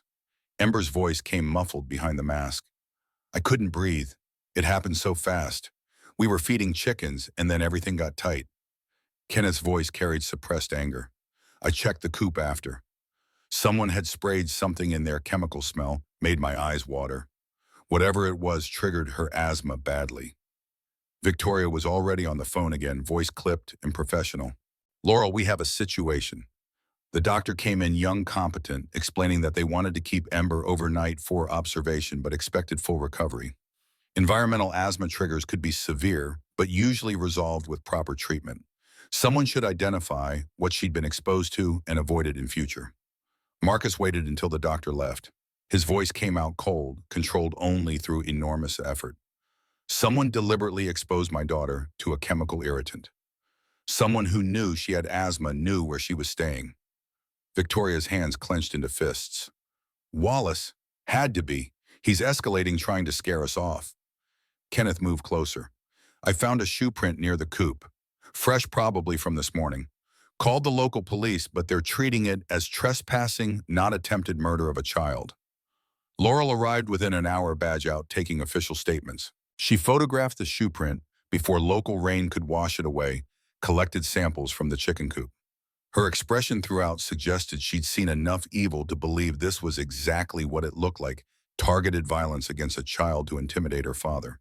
When she finished the official documentation, Laurel pulled Marcus and Victoria aside. Her voice was low, angry. "This changes things. Threatening a child on text is one thing. Actually hurting one, that's attempted murder. Wallace is desperate enough to attack a 6-year-old. You need to be extremely careful." Victoria's response was immediate. "Then we move faster. Set up the meeting for tomorrow." Laurel shook her head. "Tomorrow's Sunday. Monday first thing, I'll have teams ready." Marcus wanted to argue for immediate action for kicking down Wallace's door and beating answers out of him with his fists. But Laurel was right. They needed this done correctly legally, in a way that would put Wallace away forever rather than letting him walk on technicalities. He stayed with Ember through the night, Victoria in the chair beside him, both of them unwilling to leave her unguarded. Kenneth remained positioned by the door, and Marcus noticed his father had brought the shotgun from his truck. The hospital security didn't question it. Some things country hospitals understood. Around 3 in the morning, Ember woke briefly. Her oxygen mask had been removed, replaced with nasal cannula. Her voice came small and scared. Ember's question cut straight through. "Did I do something wrong? Is that why someone hurt me?" Marcus felt something break in his chest. He gathered her carefully, mindful of the IV and monitoring wires. "No, baby. Never. Bad people sometimes hurt good people. But it's not your fault. None of this is your fault." Victoria moved to the other side of the bed. "And we're going to make sure they can't hurt anyone ever again. I promise." Ember studied Victoria seriously. "Are you going to be my new mom?" The question hung in the air, too large and complicated for a hospital room at 3 in the morning. Marcus started to deflect, but Victoria spoke first. Her voice carried surprising gentleness. "I'd like to be someone who helps take care of you, if that's okay. Not replacing your mom, no one could do that, but maybe being someone else who loves you too." Ember considered this, then nodded. "Okay, but you have to meet Mr. Cotton properly. He's very important." Victoria solemnly shook the stuffed rabbit's paw. "I'm honored to meet you, Mr. Cotton. Thank you for taking care of Ember." The absurdity of watching a billionaire CEO conduct formal introductions with a stuffed animal while his daughter lay in a hospital bed hit Marcus hard. He found himself smiling despite everything, despite the fear and rage and exhaustion. Ember drifted back to sleep within minutes. Victoria stayed beside the bed, one hand resting near Ember's, close enough to feel the rise and fall of her breathing. Marcus's whisper was almost inaudible. "Thank you." Victoria didn't look at him, her gaze fixed on Ember. "For what?" Marcus's throat tightened. "For meaning it, when you promised her." Victoria's voice came quiet but absolutely certain. "I don't make promises I don't intend to keep. Not to children, not to anyone." They sat in silence while the monitor beeped their steady rhythm and the night staff made their rounds. Kenneth dozed in the corner chair, shotgun within reach. Outside, the rural darkness was complete, except for scattered farmhouse lights dotting distant hills. Marcus thought about the chain of events that had brought them here. A desperate Craigslist ad, a fake relationship that stopped being fake, a murdered partner and an embezzling CFO. And somehow, in the middle of all that darkness, finding something that looked increasingly like hope. Monday morning arrived with bureaucratic efficiency. Victoria's driver collected them at 6 Ember buckled, safely between Marcus and Kenneth in the back. They dropped her at Victoria's penthouse under Diane's watchful supervision and the protection of 2 security guards Laurel had vetted personally. Lancaster Technologies' headquarters at 7:30 on Monday morning was controlled chaos. Victoria moved through it with the confidence of someone who'd built this empire from a garage, nodding to employees, reviewing reports every inch the competent CEO. Only Marcus saw the tension in her shoulders, the way her jaw stayed tight. Laurel met them in Victoria's office with equipment, a wire so small it disappeared under Victoria's blouse, backup recording devices in her watch and earrings. Redundancy in case Wallace found one. The technical team had tested everything twice. Signal strong, battery life good for hours. Laurel's instructions were clinical. Get him talking about the embezzlement first, then about Daniel's death. If he admits to tampering with the car, we've got him on murder. If he admits to the chemical attack on Ember, that's attempted murder of a minor. Either way, he's done. Victoria nodded, her expression carved from ice. And if he tries something? Laurel gestured to the unmarked van across the street. We're listening to every word. My team has the building surrounded. He makes a move, we're there in 30 seconds. Marcus caught Victoria's hand. You don't have to do this. Let the police handle it. Victoria's smile held no warmth. He killed Daniel. He attacked Ember. This is personal now. I need to hear him admit it. The meeting was set for 9 o'clock. Wallace's calendar showed him arriving at 8:30, giving Victoria time to position herself. She'd chosen her private conference room on the 41st floor, one level above her office. Glass walls with remote-controlled privacy screens. One exit to the main hallway.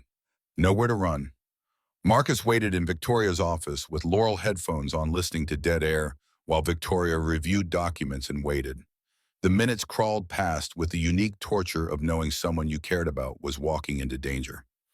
At 8:55, Wallace's voice came through the wire. Victoria, you wanted to see me. Tristan Wallace was 53, medium height, graying hair, the kind of face that disappeared in crowds.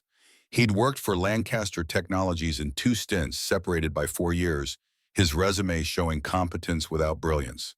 The perfect person to hide in plain sight. Victoria's voice stayed professional. Tristan, thanks for coming. I wanted to discuss some concerns about the Nakamura deal before today's board meeting. The sound of chairs scraping, papers rustling. Wallace's response carried studied concern. Of course. What concerns? Victoria launched into a prepared speech about market volatility, integration, challenges, the risks of moving too fast. All plausible, all things a cautious CEO might worry about. Wallace responded with reassurances, financial projections, everything by the book. Marcus watched Laurel's expression. She was tracking something, listening for the turn. Victoria was leading Wallace, making him comfortable, establishing the pretense before springing the trap. Finally, Victoria's voice shifted slightly. There's another issue. I've been reviewing old financial records from before the IPO, and I've found some irregularities in expense accounts from 2018. The silence stretched. When Wallace spoke again, his voice had changed. Irregularities. Victoria's tone stayed neutral. Payment authorizations that don't match our standard procedures. Small amounts but consistent over several months.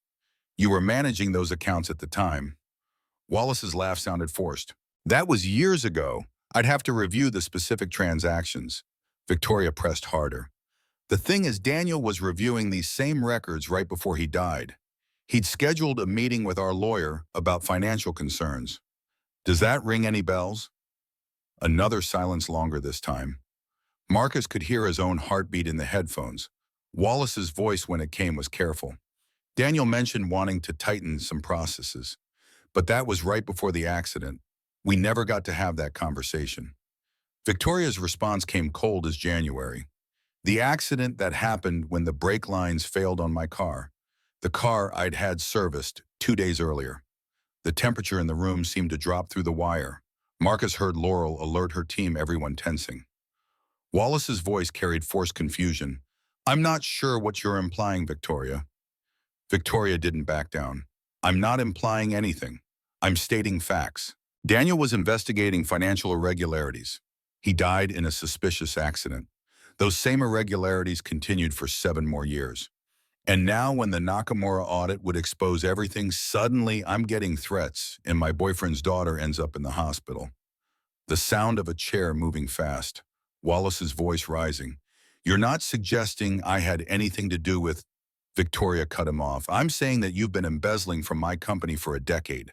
I'm saying you killed Daniel Wright to cover it up. And I'm saying you assaulted a 6-year-old child to intimidate me." The explosion came fast. Wallace's voice went from defensive to desperate. "You can't prove any of that. You're grasping at straws because you feel guilty about Daniel's death and need someone else to blame." Victoria's laugh was bitter. "You're right that I felt guilty. Spent 7 years drowning in it. But then I started actually looking at the evidence instead of just accepting that I'd caused the accident. And you know what I found? A pattern. You steal, Daniel notices. Daniel dies. You keep stealing. We announce a deal that requires forensic audits. Suddenly people around me get hurt." Wallace's breathing was audible through the wire, now rapid and shallow. "This is insane. You're having some kind of breakdown." Victoria's voice went deadly quiet. "Then explain the offshore accounts. The payments from shell corporations registered to James Blackwell's dummy subsidiaries. The deposits that coincidentally match the amounts missing from our expense accounts." The silence was absolute. Marcus could picture Wallace's face, the trapped animal realization that she knew everything. When Wallace finally spoke, his voice had changed completely. No more pretense, just cold calculation. "You should have taken the warning seriously. Should have backed off the deal. Should have kept your carpenter boyfriend and his kid out of my business." The admission hit like lightning. Laurel was already moving her team, mobilizing. But Wallace wasn't finished. His voice carried venom. "Daniel was stupid, just like you're being stupid. But he wouldn't listen to reason. I tried to warn him, told him the accounting errors were system glitches, that we'd fix them. But he kept digging, kept insisting we do a full audit. So yes, I cut his brake lines. Made sure it would look like mechanical failure. And your guilt did the rest. You were so busy blaming yourself, you never looked deeper." Victoria's response came steady despite what she must be feeling. "An ember, a 6-year-old child." Wallace's laugh was ugly. "Collateral damage. You want to play in the big leagues, sometimes innocent people get hurt. That's reality. You and your boyfriend should have walked away when you had the chance." The sound of movement, fast, violent. Wallace's voice rising. "But it doesn't matter now. You think you're recording this? I swept for wires. Nothing's getting out of this room." Marcus was already moving, Laurel beside him, both of them running for the stairs. 40 floors between them and Victoria. The elevator would be too slow. His heart hammered against his ribs. Victoria's voice came through the wire, fear breaking through for the first time. "What are you doing?" The sound of something metallic clicking. Marcus's blood froze. "A gun." Wallace's voice turned vicious. "Blackwell promised me $5 million to make this go away. I'll tell him I tried to warn you that you attacked me, that I defended myself. Your death will buy me time to disappear with the money." Laurel was shouting into her radio. "All units move now. Suspect armed, active threat." The stairwell was endless. Marcus's legs, burning lungs, screaming. Below him, the SWAT team was faster, already clearing floors. But 40 flights was 40 flights. Through the headphones, Victoria's voice stayed surprisingly calm. "You won't get away with this. The wire you missed, it's in my watch. Everything's recorded. My head of security is listening right now, and the SWAT team is already on their way."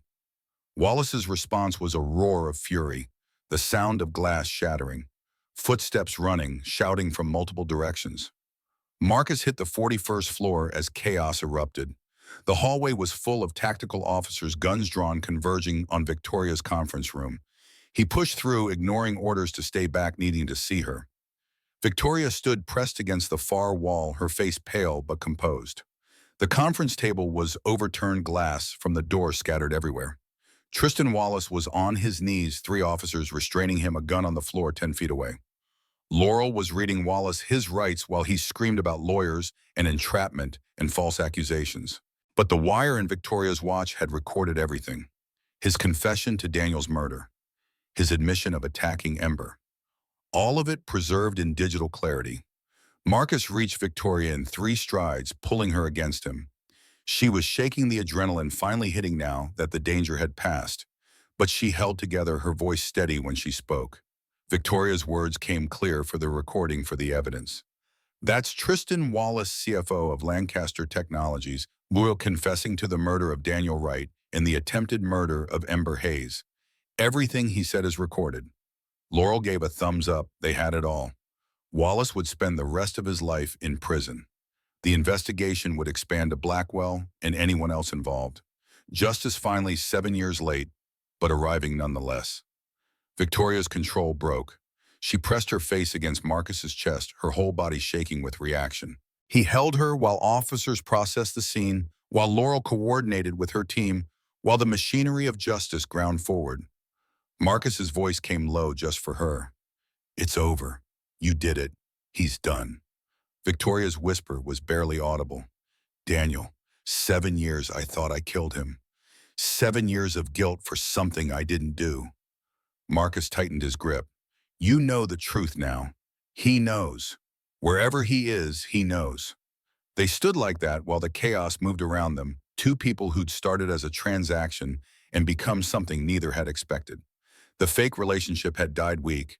Tristan Wallace's arrest made the evening news within hours. Lancaster Technologies' CFO charged with murder, embezzlement, conspiracy.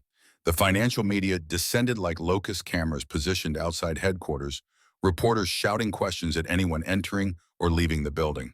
Victoria's PR team went into crisis mode, crafting statements that acknowledged the situation without admitting liability. Marcus watched from Victoria's office as she handled call after call, board members demanding explanations, investors threatening to pull out, competitors circling like sharks, scenting blood. She moved through it with mechanical precision, her voice never wavering, but her hands trembled slightly when she set the phone down between calls. Diane brought coffee. Neither of them drank. Her assessment was clinical, despite obvious concern. Stock dropped 11% at opening. Trading was halted twice. The Nakamura deal is in serious jeopardy. They're questioning our internal controls, our due diligence processes. Victoria's laugh held no humor. "We caught a murderer and embezzler who'd been stealing from us for a decade, and somehow that's our failure." Diane's expression softened. "The market doesn't care about justice. It cares about stability. Right now, Lancaster Technologies looks like a company that couldn't spot a criminal in its C-suite for 10 years. The phone rang again. Victoria stared at it with something approaching hatred before answering. Marcus recognized her father's voice, concerned and demanding in equal measure. She handled him with practiced patience, explaining the situation, accepting his worry, promising she was safe. When she finally ended the call, exhaustion showed through the cracks in her armor. Marcus moved closer, standing within reach, but not touching, letting her decide if she needed space or contact. Her voice came out hollow. "My entire executive team is under investigation now. Federal agents are seizing files, interviewing employees. The DA wants me to testify before a grand jury about what I knew and when I knew it." Marcus understood the implication. 7 years of not questioning Daniel's death could be viewed as willful ignorance or incompetence. The same guilt that had driven her relentless work ethic might now be weaponized against her reputation. His response was firm. "You were a grieving fiancé who believed the police report. That's not criminal. That's human." Victoria turned to the windows, Manhattan spread below in afternoon light. "The board is calling for my resignation. Harlan Bishop sent a formal letter an hour ago. Says my emotional involvement compromises my judgment that I need to step aside for the good of the company." The betrayal in her voice cut deeper than the words themselves. These were people she'd worked with for years whose fortunes were tied to hers, and they were abandoning her the moment things got difficult. Marcus felt anger rise hot in his chest. "Can they force you out?" Victoria's smile was bitter. "Not easily. I control 42% of voting shares, but they can make my life hell, tie up every decision in committee reviews. leaked damaging stories to the press. Death by 1,000 cuts. Diane cleared her throat. There's something else. Detective Montgomery called. They've been going through Wallace's communications. He wasn't working alone. That got Victoria's full attention. She turned from the window, focus sharpening. Who else? Diane pulled up an email on her tablet. Silas Mercer, your VP of Operations. Turns out he's been feeding information to Wallace and through him to James Blackwell. Detailed reports on the Nakamura negotiations, our security protocols, even your personal schedule. Marcus remembered the name from their investigation, the executive who joined from Blackwell Industries 5 years ago. At the time, they'd been too focused on Wallace to dig deeper into Mercer's background. Victoria's voice went cold. Where is he now? Diane's expression answered before her words did. Gone. Didn't show up this morning. His apartment in Battery Park is cleared out. Best guess is he ran the moment Wallace was arrested. Victoria was already dialing Laurel's number, putting it on speaker. The detective answered on the second ring, background noise suggesting she was in a vehicle. Laurel's voice carried frustration. I was about to call you. Silas Mercer's car was found at JFK long-term parking. Security footage shows him boarding a flight to Grand Cayman 6 hours ago. By the time we got a warrant, he'd already cleared Cayman Customs and disappeared. Victoria's hand clenched into a fist. So he gets away. Laurel's pause was weighted. Not necessarily. We're building a conspiracy case that includes everyone involved. Mercer's flight makes him look guilty, which actually helps us. And we're working with federal prosecutors' wire fraud murder for hire the works. These charges cross state lines and international borders. He can run, but his assets can be frozen, his accounts traced. Marcus voiced what he suspected Victoria was thinking. What about Blackwell? Wallace confessed to working with him. Laurel's sigh carried through the phone. That's where it gets complicated. Wallace's confession implicates Blackwell, but Blackwell's lawyers are already claiming Wallace acted independently, that any payments were legitimate consulting fees. Without harder evidence, it's Wallace's word against a man with unlimited legal resources. Victoria's expression hardened into something Marcus was beginning to recognize, the look that preceded absolutely ruthless decision-making. Then we get harder evidence. After Laurel hung up, promising to keep them updated, Victoria stood motionless for several minutes. Marcus watched her process, saw the gears turning behind those green eyes. When she finally spoke, her voice carried absolute certainty. Victoria's words came measured and deliberate. Blackwell thinks he's won. Wallace is arrested but can't directly prove Blackwell ordered the hit. Mercer is gone. The Nakamura deal is in jeopardy. From his perspective, mission accomplished. Lancaster Technologies is damaged, possibly fatally. Marcus saw where this was going. So you give him exactly what he wants. Victoria's smile was sharp as broken glass. I announce I'm stepping down as CEO. Temporary leave of absence while the investigation proceeds. The board gets their wish, the stock stabilizes, and Blackwell thinks I'm broken. Diane's objection was immediate. That's insane. You step down now, they'll never let you back. The board will install someone else permanently. Victoria moved to her desk, already planning. Not if the leave is conditional. I step aside while focusing on the federal investigation, providing full cooperation. Paint it as taking responsibility for oversight failures while maintaining innocence. The board can't argue with that without looking like they're obstructing justice. Marcus admired the strategy even as he worried about the cost. And while you're on leave, Victoria's expression carried predatory satisfaction. I hunt. No corporate obligations tying me to public statements or SEC regulations. Just a private citizen helping law enforcement build a case against the people who murdered my fiancée. The plan was elegant and terrifying. Victoria would sacrifice her position temporarily to gain the freedom to pursue Blackwell without the constraints of being a CEO under federal scrutiny. It was the kind of calculated risk that either cemented her legend or destroyed her completely. Diane studied her boss with something approaching awe. You've been thinking about this since Wallace's arrest. Victoria didn't deny it. I've spent 7 years building this company as penance for Daniel's death. Time to actually avenge it instead. The press conference happened Tuesday afternoon. Victoria stood at a podium in Lancaster Technologies' main conference room, cameras clicking like mechanical insects, reporters packed shoulder to shoulder. She wore gray, the color of neutrality, of seriousness, of someone accepting responsibility. Her statement was brief and devastating. She acknowledged the criminal investigation, expressed shock and betrayal, took full responsibility for oversight failures. And then, voice steady, she announced her immediate leave of absence pending resolution of the federal case. The questions came like artillery fire. Victoria deflected them with practiced skill, neither admitting guilt nor claiming complete innocence. She was a CEO who'd failed to catch a criminal in her organization and was stepping aside to let proper authorities handle it. The narrative played well, humble, responsible, focused on justice rather than self-preservation. Marcus watched from the back of the room, Laurel beside him in plain clothes. The detective's quiet observation cut to the heart of it. She's good, makes herself look vulnerable while actually gaining tactical advantage. Marcus couldn't argue. Victoria had just freed herself from corporate obligations while positioning herself as the wrong party helping investigators. The optics were perfect. When she stepped away from the podium, ignoring the continued shouting questions, Marcus met her in the private hallway behind the conference room. Her mask cracked slightly when she saw him, exhaustion breaking through. His arms came around her without asking permission. She melted against him for exactly 10 seconds, allowing herself that moment of weakness before straightening and rebuilding her armor. Victoria's voice emerged steadier than it had any right to be.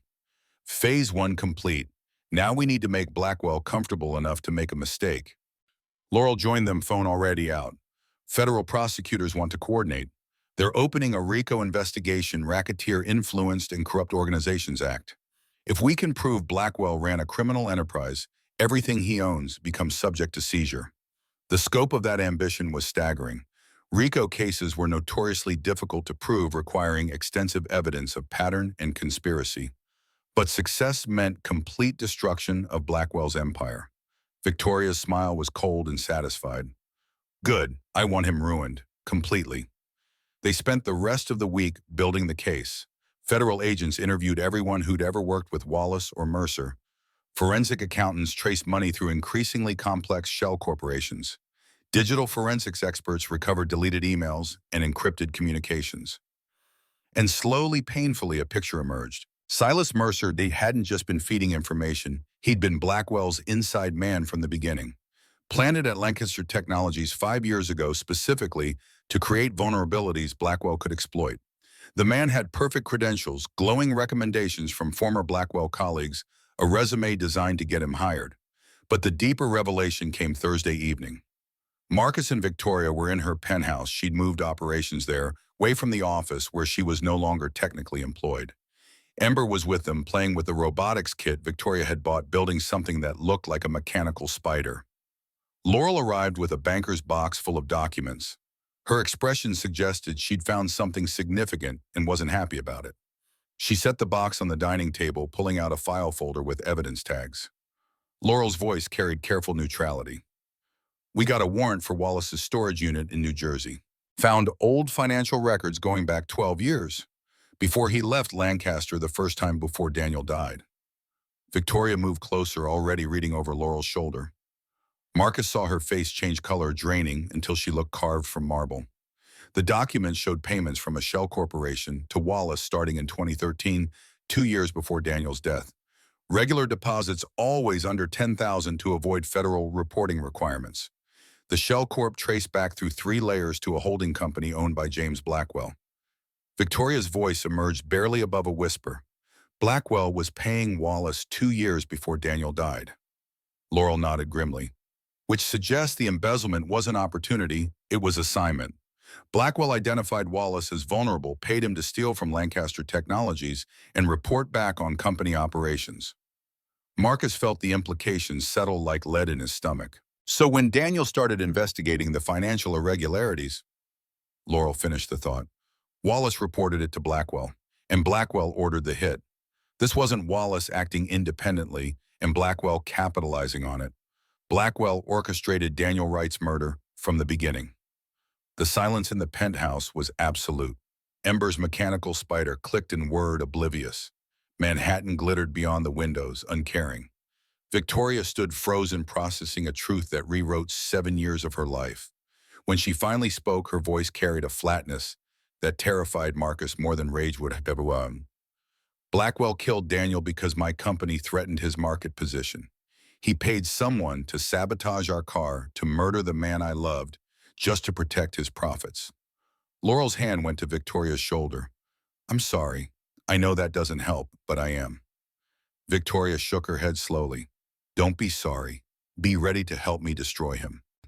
The shift from grief to fury happened in seconds. Victoria moved to her laptop, fingers flying across keys, pulling up financial data and market reports. She was already building strategy, channeling her pain into tactical planning. Marcus recognized the pattern work as anesthetic action, as antidote to feeling. He'd done the same thing after Rachel died, buried himself in carpentry until exhaustion made thought impossible. But Victoria couldn't afford numbness now. She needed clarity. His voice cut through her focus. Victoria, stop. She looked up, surprised he'd interrupted. We need to plan the approach. Figure out how to use this evidence. Marcus moved around the table, taking her hands and stilling them. You need to feel this first. You just found out the man you loved was murdered on orders from your biggest competitor. That's not something you power through. Victoria tried to pull away, but Marcus held firm. I'm fine. I can process later. Right now. Her voice cracked on the last word.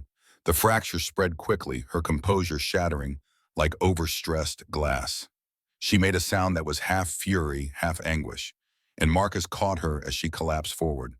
This wasn't the controlled crying from before. This was something raw, older, the grief and guilt of 7 years detonating all at once.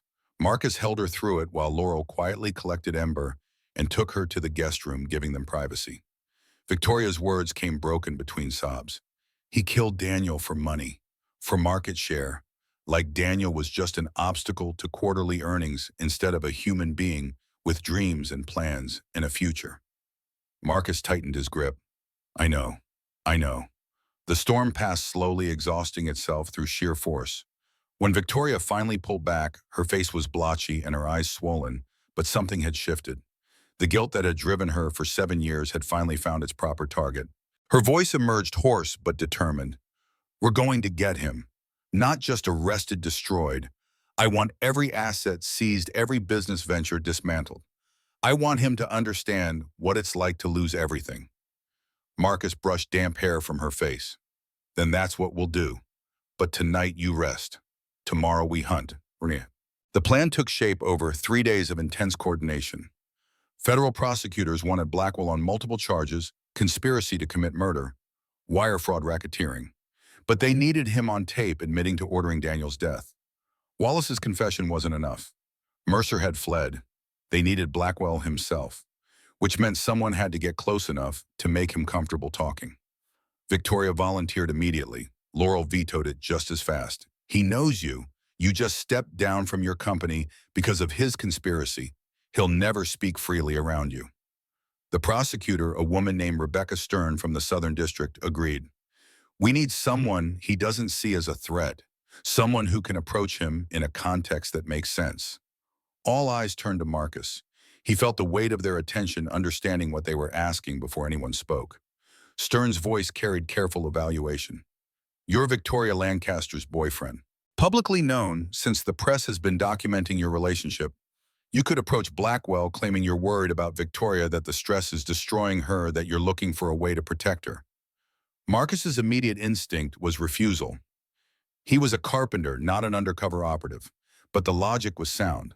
Blackwell would see him as a civilian, someone outside the corporate warfare who might be leveraged. Victoria's objection came swift and fierce. Absolutely not. Blackwell ordered one murder already. I'm not putting Marcus in that position. Marcus caught her hand. Maybe that's exactly why it has to be me. He thinks he's won. You're out, your company's in chaos. The investigation is stalled without hard evidence. He won't expect anyone to come at him directly. Laurel added her professional assessment. We'd wire you properly, have teams positioned everywhere. The meeting would be in a public place, his office, a restaurant somewhere we can maintain visual contact. The debate continued for an hour, Victoria adamant that the risk was too high, Marcus equally insistent that they needed something definitive. Finally, Stern played her trump card. Her voice carried the weight of authority. Mr. Hayes, you're not law enforcement. We can't order you to do anything, but let me be clear about what's at stake. Without Blackwell's confession, he walks. Wallace goes to prison, maybe Mercer, if we catch him. But the man who actually ordered Daniel Wright's murder remains free, wealthy, and dangerous. Can you live with that? The question hung in the air. Marcus thought about Daniel, a man he'd never met, but whose death had shaped Victoria's entire adult life. Thought about Ember in that hospital bed, struggling to breathe because Blackwell's conspiracy had targeted her. Thought about the choice between safety and justice. His answer came quiet but certain. Tell me what I need to do. They spent 2 days preparing. Marcus learned to wear a wire naturally to angle his body for optimal audio pickup, to ask leading questions without sounding like he was interrogating. He practiced with federal agents who'd done this dozens of times, received coaching on how to handle threats or attempts to search him. Victoria watched the training sessions with barely concealed anxiety. She'd sit in the observation room, arms crossed, jaw tight, looking like she wanted to call the whole thing off. But she stayed quiet, trusting Marcus's decision even as it terrified her. Thursday evening, Marcus called Blackwell Industries from a burner phone. Got transferred 3 times before reaching someone who admitted to being James Blackwell's personal assistant. He kept his pitch simple. He was Victoria Lancaster's partner, needed to speak with Mr. Blackwell about a matter of mutual benefit. Understood this was unorthodox, but the situation was urgent. The callback came within an hour. Blackwell's voice was smooth, cultured, carrying precisely calibrated curiosity. Mr. Hayes, I understand you wanted to speak with me. Marcus had rehearsed this part. Mr. Blackwell, I'll be direct. Victoria's being destroyed by this investigation. She's lost her company, her reputation's in tatters, and she's convinced you're somehow responsible. I think she's having a breakdown, but she won't listen to reason. I thought maybe you and I could talk professional to professional about how to resolve this before she does something that can't be undone. The silence on the other end suggested Blackwell was evaluating, calculating. When he spoke again, his tone had shifted to something more engaged. That's quite the situation. What makes you think I could help? Marcus kept his voice steady, projecting just enough desperation. Because if there's any truth to what she's saying, if there was any connection between your companies and what Wallace did, maybe there's a way to clean this up quietly. Make the investigation go away, let everyone move on. I don't care about corporate politics. I just want Victoria safe and Ember protected. The mention of Ember was calculated, reminding Blackwell that Marcus had personal stakes beyond corporate loyalty. Stern had suggested it would make him seem more manipulable. Blackwell's response carried thoughtful consideration. I appreciate your position, Mr. Hayes. These situations can become unnecessarily complicated when emotions override reason. Perhaps we should meet in person, discuss options. They agreed on Saturday afternoon at Blackwell's office in Midtown, a neutral setting, professional with built-in security that would make Blackwell comfortable. The federal team would have surveillance positioned in surrounding buildings, audio enhancement equipment, and tactical response units within 60 seconds. When Marcus hung up, his hands were shaking slightly. Victoria appeared beside him, her presence grounding. Her voice emerged quiet and scared. You don't have to do this. We can find another way. Marcus turned to face her fully. There isn't another way. We both know it. This ends with Blackwell admitting what he did, or it doesn't end at all. Victoria's eyes carried something he hadn't seen before, raw fear not for herself but for him. She'd lost Daniel to Blackwell's conspiracy.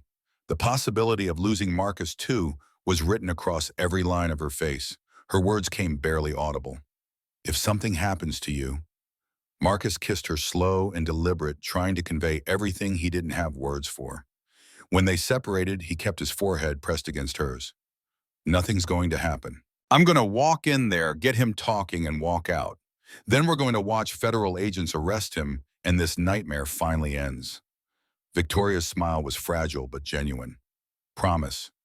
Marcus thought about the promises he'd made to Rachel about living to Ember, about staying to Victoria, about seeing this through. Some promises were easy to keep.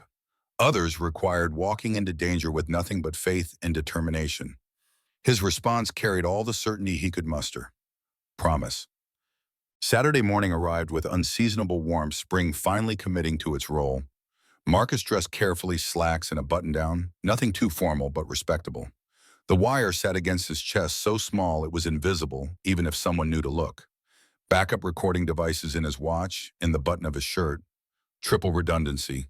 Ember had been sent back upstate to Marcus's parents, this time with explicit security protocols. Kenneth had called in favors from old Army buddies, had 3 veterans rotating watch on the property. Nothing was getting near his granddaughter again. Victoria rode with Marcus to Midtown, her hand gripping his the entire way. Laurel sat in front with the driver running through final checks. The surveillance team was already positioned agents in offices across from Blackwell Industries' audio equipment, aimed at his corner suite snipers, on rooftops in case things went catastrophically wrong. They pulled up 2 blocks away. Marcus could see the building from here, glass and steel, like Lancaster Technologies, these monuments to commerce all looking the same. Laurel turned in her seat, her expression professional but not unkind. Laurel's instructions were crisp and clear. You're meeting in his office, 40th floor. We have parabolic microphones aimed at the windows. We'll hear everything even without the wire. But the wire is backup, so keep it active. Get him talking about the past, about Wallace, about competition with Lancaster Technologies. Don't directly accuse him of murder. Let him volunteer information.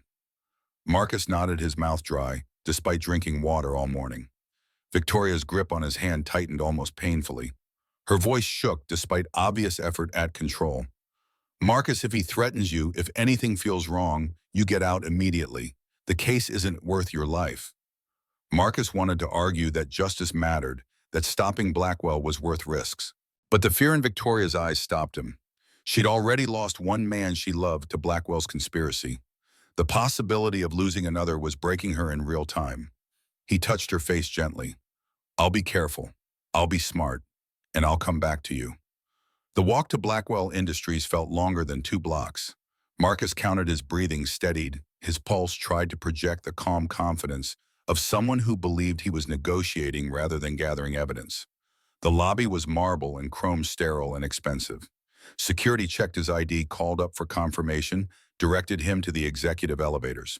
The 40th floor opened onto tasteful corporate luxury, thick carpet, original art, the kind of space designed to intimidate while pretending to welcome. A receptionist with a practiced smile directed him down a hallway to corner office doors standing open. James Blackwell stood at floor-to-ceiling windows, hands clasped behind his back, silhouetted against the city. 58 years old, silver hair, perfectly styled charcoal suit that probably cost more than Marcus's truck. He turned when Marcus entered, and his smile was warm and utterly false.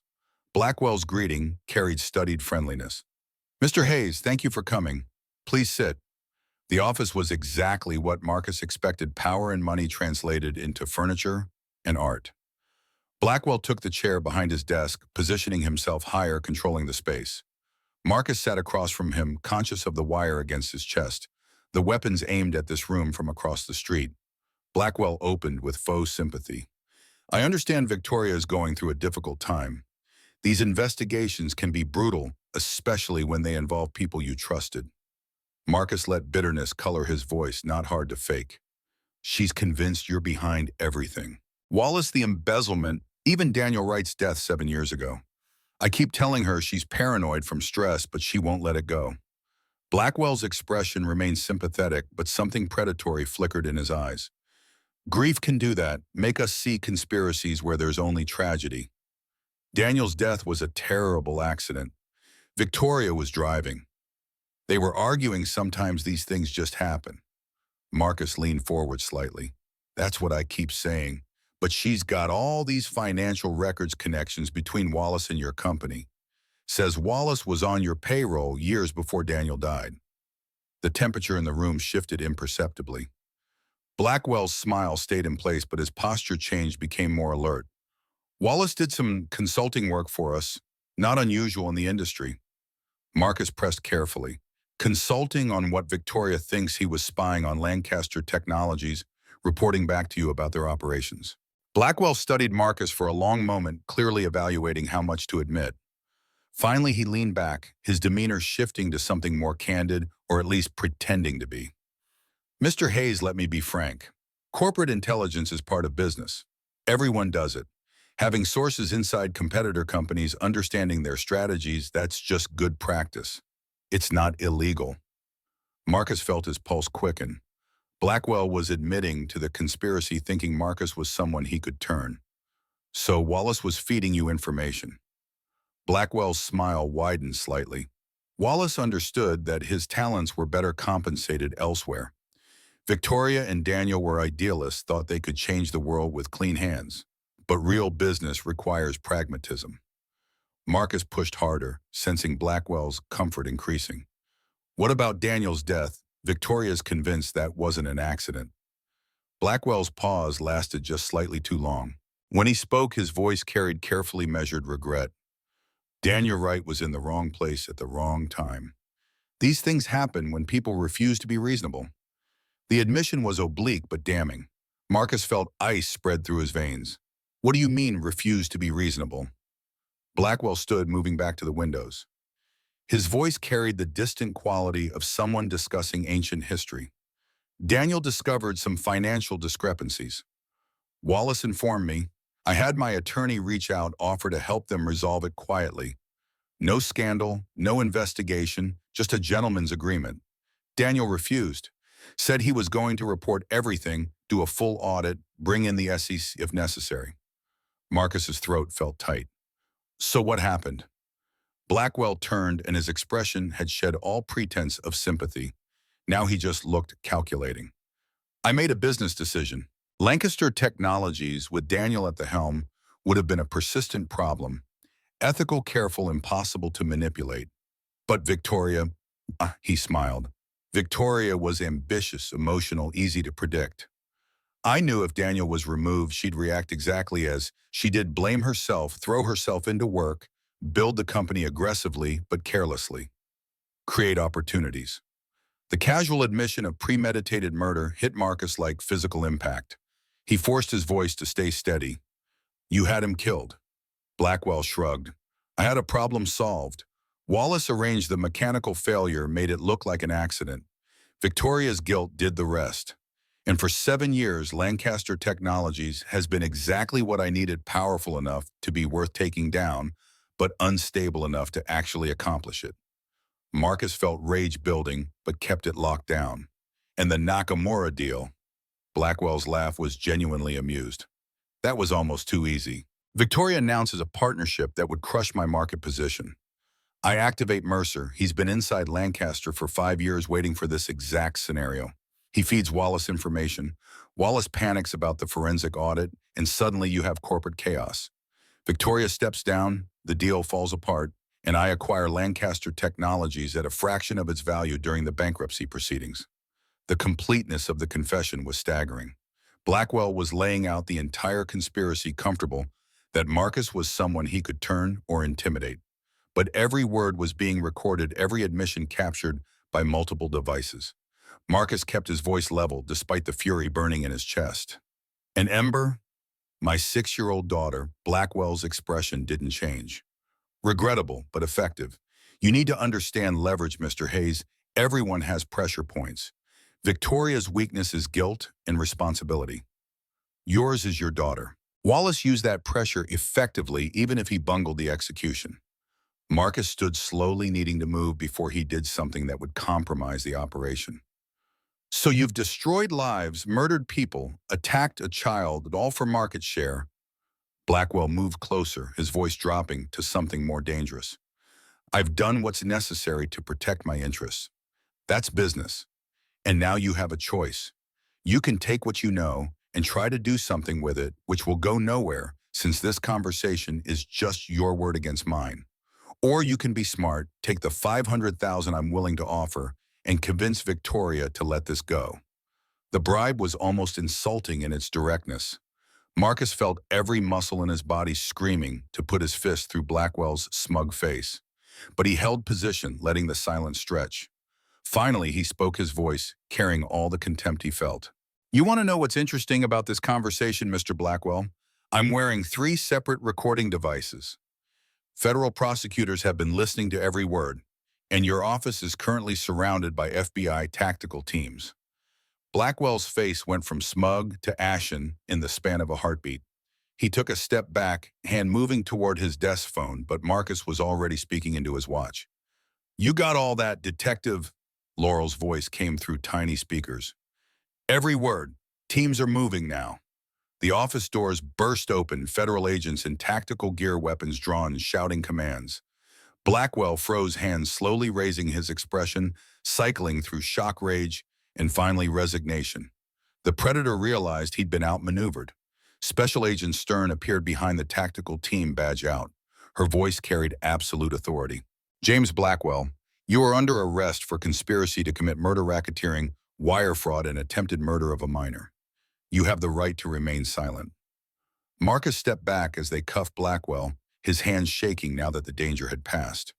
Through the windows, he could see more agents entering the building, beginning the process of seizing evidence and securing the crime scene. 40 floors below, news vans were already arriving, cameras pointing up. Laurel appeared at his side, removing the wire with practiced efficiency. Her smile carried genuine approval. That was incredibly dangerous and incredibly brave. He confessed to everything. Marcus's legs felt unsteady. The adrenaline was crashing, leaving him lightheaded. Is it enough for conviction? Stern joined them, holding a tablet showing audio waveforms. It's more than enough.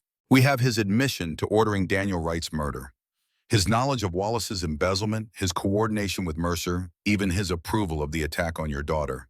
James Blackwell will spend the rest of his life in federal prison. The finality of that statement settled over Marcus like a weight lifting. 7 years of Victoria's guilt, weeks of investigation and dangers, it was all ending here. Justice delayed, but finally arriving. His voice came out hoarse. I need to see Victoria. They escorted him down 40 floors through the chaos of federal agents and news crews to the vehicle where Victoria waited. She burst out the moment she saw him, pulling him into her arms with desperate strength. Her words tumbled out between broken breaths. I heard everything through the wire. Every word. Oh God, Marcus, he could have killed you. He could have. Marcus held her, letting her shake his own reaction, finally breaking through now that she was safe and Blackwell was in custody. It's over. He confessed to everything. Daniel's murder, the conspiracy to all of it. It's finally over. Victoria pulled back enough to see his face, her eyes streaming. Daniel. 7 years I thought I killed him. 7 years of guilt and punishment. And it was Blackwell all along. Marcus wiped tears from her cheeks. But now you know. Daniel knows. And Blackwell is going to pay for what he did. They stood there in the street while federal agents processed the crime scene and reporters shouted questions from behind barriers. Two people who'd started as a transaction become something real and survived attempted murder together. The fake relationship had died months ago. What remained was tested, proven unshakable. The weeks that followed brought resolution in layers. Tristan Wallace pleaded guilty to avoid the death penalty, accepting life without parole. His testimony filled in details of Blackwell's conspiracy, corroborating everything. Silas Mercer was arrested in Turks and Caicos, extradited to face charges. The board members who'd pushed for Victoria's resignation fell silent when her innocence became undeniable. Lancaster Technologies' stock recovered within a month. The Nakamura deal not only survived, but expanded their CEO, impressed by Victoria's integrity in pursuing justice despite personal cost. She returned as CEO with stronger authority than before, the board chastened and unable to question her judgment. Marcus watched her rebuild from a distance, at first giving her space to reclaim her company. But evenings found them together at her penthouse, now also functionally his home, though he kept his Queens apartment for the principle of it. Ember divided time between school in Queens and weekends in Manhattan, adapting with the resilience children possessed. 3 months after Blackwell's arrest, Victoria sold the penthouse. Too many memories, too much sterile perfection.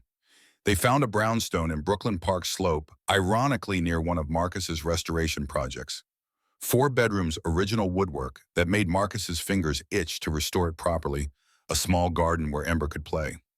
Marcus spent weekends refinishing floors and repairing the banister, while Victoria worked on her laptop at the kitchen table. Domestic and ordinary and perfect, in ways neither had imagined possible a year ago. Ember adjusted to their new dynamic with practical questions and eventual acceptance. Victoria taught her basic coding, bought her microscopes and chemistry sets, encouraged every scientific interest. She wasn't trying to replace Rachel, that was impossible and undesired. But she was building her own relationship with Ember, something unique and genuine. One evening in September, Marcus found Victoria in Ember's room reading bedtime stories. The mechanical spider sat on the nightstand, now upgraded with LED lights Ember had programmed herself. Mr. Cotton occupied his traditional place under Ember's arm. Marcus leaned against the door frame watching them. Victoria's voice softened when reading to Ember, losing the corporate edge, becoming something warmer. Ember had started calling her Tori, not Mom, but something more than just Victoria. A space she was creating that belonged only to them. When Ember finally drifted off, Victoria joined Marcus in the hallway. They stood there in comfortable silence, the house settling around them, autumn evening, visible through the window at the landing. Victoria's voice came quiet, contemplative. Is this what happiness feels like? I almost don't recognize it. Marcus pulled her close, breathing in the scent of her shampoo and the faint smell of sawdust that seemed to permanently cling to him. I think this is exactly what it feels like. She looked up at him, and something in her expression suggested she'd been planning this moment. Marcus Hayes, I have a business proposition. His laugh was surprise. You want to negotiate terms of our relationship? Victoria's smile was nervous in a way he rarely saw from her. I want to propose, officially, with no deals or contracts or time limits. Just you and me and Ember, permanently. Marcus felt his chest tighten with emotion so intense it was almost painful.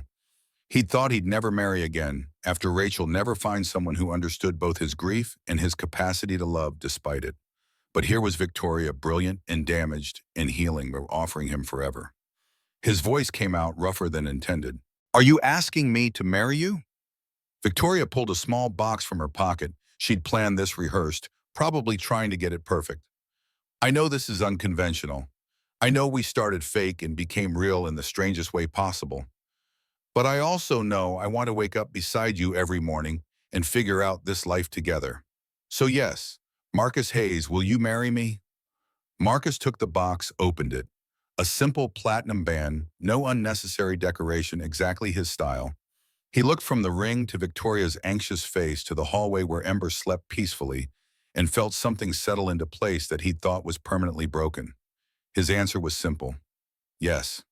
Victoria's laugh was pure relief and joy. She kissed him there in the hallway, both of them grinning like idiots, and Marcus thought about the journey that had brought them here. A desperate Craigslist ad, a fake boyfriend arrangement, murder and conspiracy and danger, and somehow impossibly love. The wedding happened the following spring.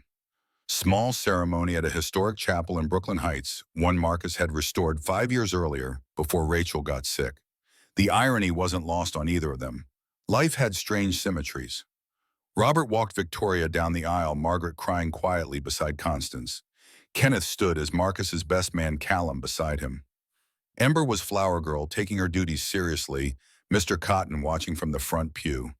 Victoria wore simple ivory, no train or veil, or unnecessary complexity.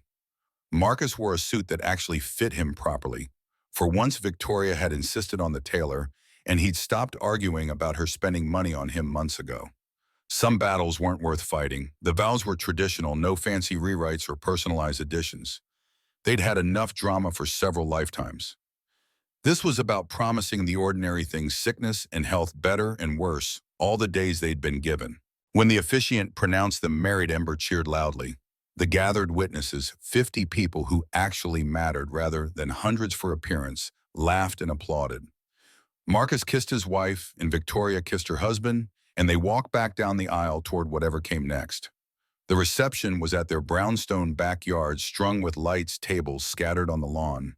Nothing formal or stiff, just food and music and people who loved them. Marcus's construction crew mingled with Victoria's executive team. Kenneth taught some of Lancaster Technologies' engineers about proper mortise and tenon joinery. Constance and Margaret planned holiday visits. As evening fell and the party continued around them, Victoria pulled Marcus aside. They stood at the garden's edge watching fireflies begin their ancient rituals. Her voice carried nervousness again. I have news. Wasn't sure when to tell you, but now seems right. Marcus turned to face her, fully reading her expression. What kind of news? Victoria's hand moved to her stomach, flat still, no visible sign, but her smile was tentative and hopeful. The kind that arrives in about 7 months. I went to the doctor last week. We're pregnant. The words didn't register immediately. Then they did, and Marcus felt the world tilt sideways in the best possible way. Another child, a sibling for Ember, a baby that would be theirs together, proof that people could survive tragedy and build new families. His voice came out choked. "You're sure?" Victoria nodded, tears starting. "I'm sure. I wanted to tell you sooner, but I was scared. After everything that's happened, after losing so much, I was afraid to hope." Marcus pulled her close, his own eyes burning. "Hope is what we do now. Hope and build and live. That's what Rachel wanted. That's what Daniel would have wanted. That's what we owe them." Victoria pressed her face against his chest. "I love you. I know I don't say it enough, but I do. You saved me in every way a person can be saved." Marcus kissed the top of her head. "We saved each other. That's how it works." They stood there while the party continued behind them, two people who'd been broken and found healing in each other's damage. The journey from a Craigslist ad to this moment felt impossible and inevitable in equal measure. Ember appeared at their side, tugging Marcus's sleeve. "Why are you guys being weird?" Victoria knelt to her eye level, that technique she'd learned from Marcus, now second nature. "How would you feel about being a big sister?" Ember's face went through several expressions: confusion, realization, excitement. "Like a real baby that I get to help with." Victoria nodded seriously. "A real baby. Due next spring. You'll have to teach them everything you know about robots and science and being brave." Ember threw her arms around Victoria's neck. "I'm going to be the best big sister ever." "Mr. Cotton will help." Marcus watched them, his heart so full it felt like it might burst. A year ago, he'd been drowning in debt and grief, barely surviving. Now he had a wife, a family, expanding a life that felt like actually living, rather than just enduring. Callum appeared with champagne, raising his glass. "To the Hayes family, may you have boring, uneventful years, full of nothing but happiness." Everyone laughed and drank to that, to normalcy and peace, and the radical hope of believing in tomorrow. Marcus looked at Victoria, saw his own gratitude reflected in her eyes, and understood that sometimes the best love stories started with desperate measures and became real through shared survival. The party continued into the night. Ember eventually fell asleep on the couch, Mr. Cotton clutched tight. Guests departed with hugs and promises to visit. The cleanup could wait for tomorrow. Marcus and Victoria stood on their back porch, watching stars appear between city lights. Her hand rested on her stomach, his arm around her shoulders. Inside their house held the evidence of a life being built. Ember's artwork on the fridge, Marcus's tools in the basement workshop, Victoria's home office, with screens showing markets she no longer let consume her. Victoria's voice came quiet into the darkness. "Do you ever think about how different things would be if you hadn't answered that ad?" Marcus considered. "Every day. But I did answer. You did post it. And somehow we found our way here." Victoria turned to face him, streetlight catching her features. "The thing about second chances is they're terrifying. Losing something once teaches you how easily it can be lost again." Marcus understood that fear intimately. But not losing it the second time teaches you it's worth the risk. Victoria smiled, not her CEO smile or her public face, but the genuine warmth reserved for people she actually loved. "When did you become a philosopher?" Marcus kissed her gently. "When I fell in love with someone who needed practical wisdom more than grand gestures." They stood there as the city breathed around them, two people who'd survived murder conspiracies and personal tragedies in the complicated work of learning to trust again. The brownstone behind them held their future, a family, a home, the radical ordinary of building a life together. Sometimes the most unexpected arrangements became exactly what was needed. Sometimes contracts evolved into commitment. Sometimes two broken people found their matching pieces in each other's damage and built something stronger from the fragments. Marcus thought about promises, the ones he'd made to Rachel, about living to Ember, about staying to Victoria, about forever. Some promises were kept through sheer determination. Others through grace and luck, in the stubborn refusal to let loss be the final word. In the end, the story that had started with desperation and deception had become something honest and true. Marcus Hayes and Victoria Lancaster. Two people who'd needed each other for all the wrong reasons and stayed for all the right ones. That was worth any price, any risk, any leap of faith into the uncertain future. Together, they walked back inside to the life they were building, messy and imperfect and absolutely real.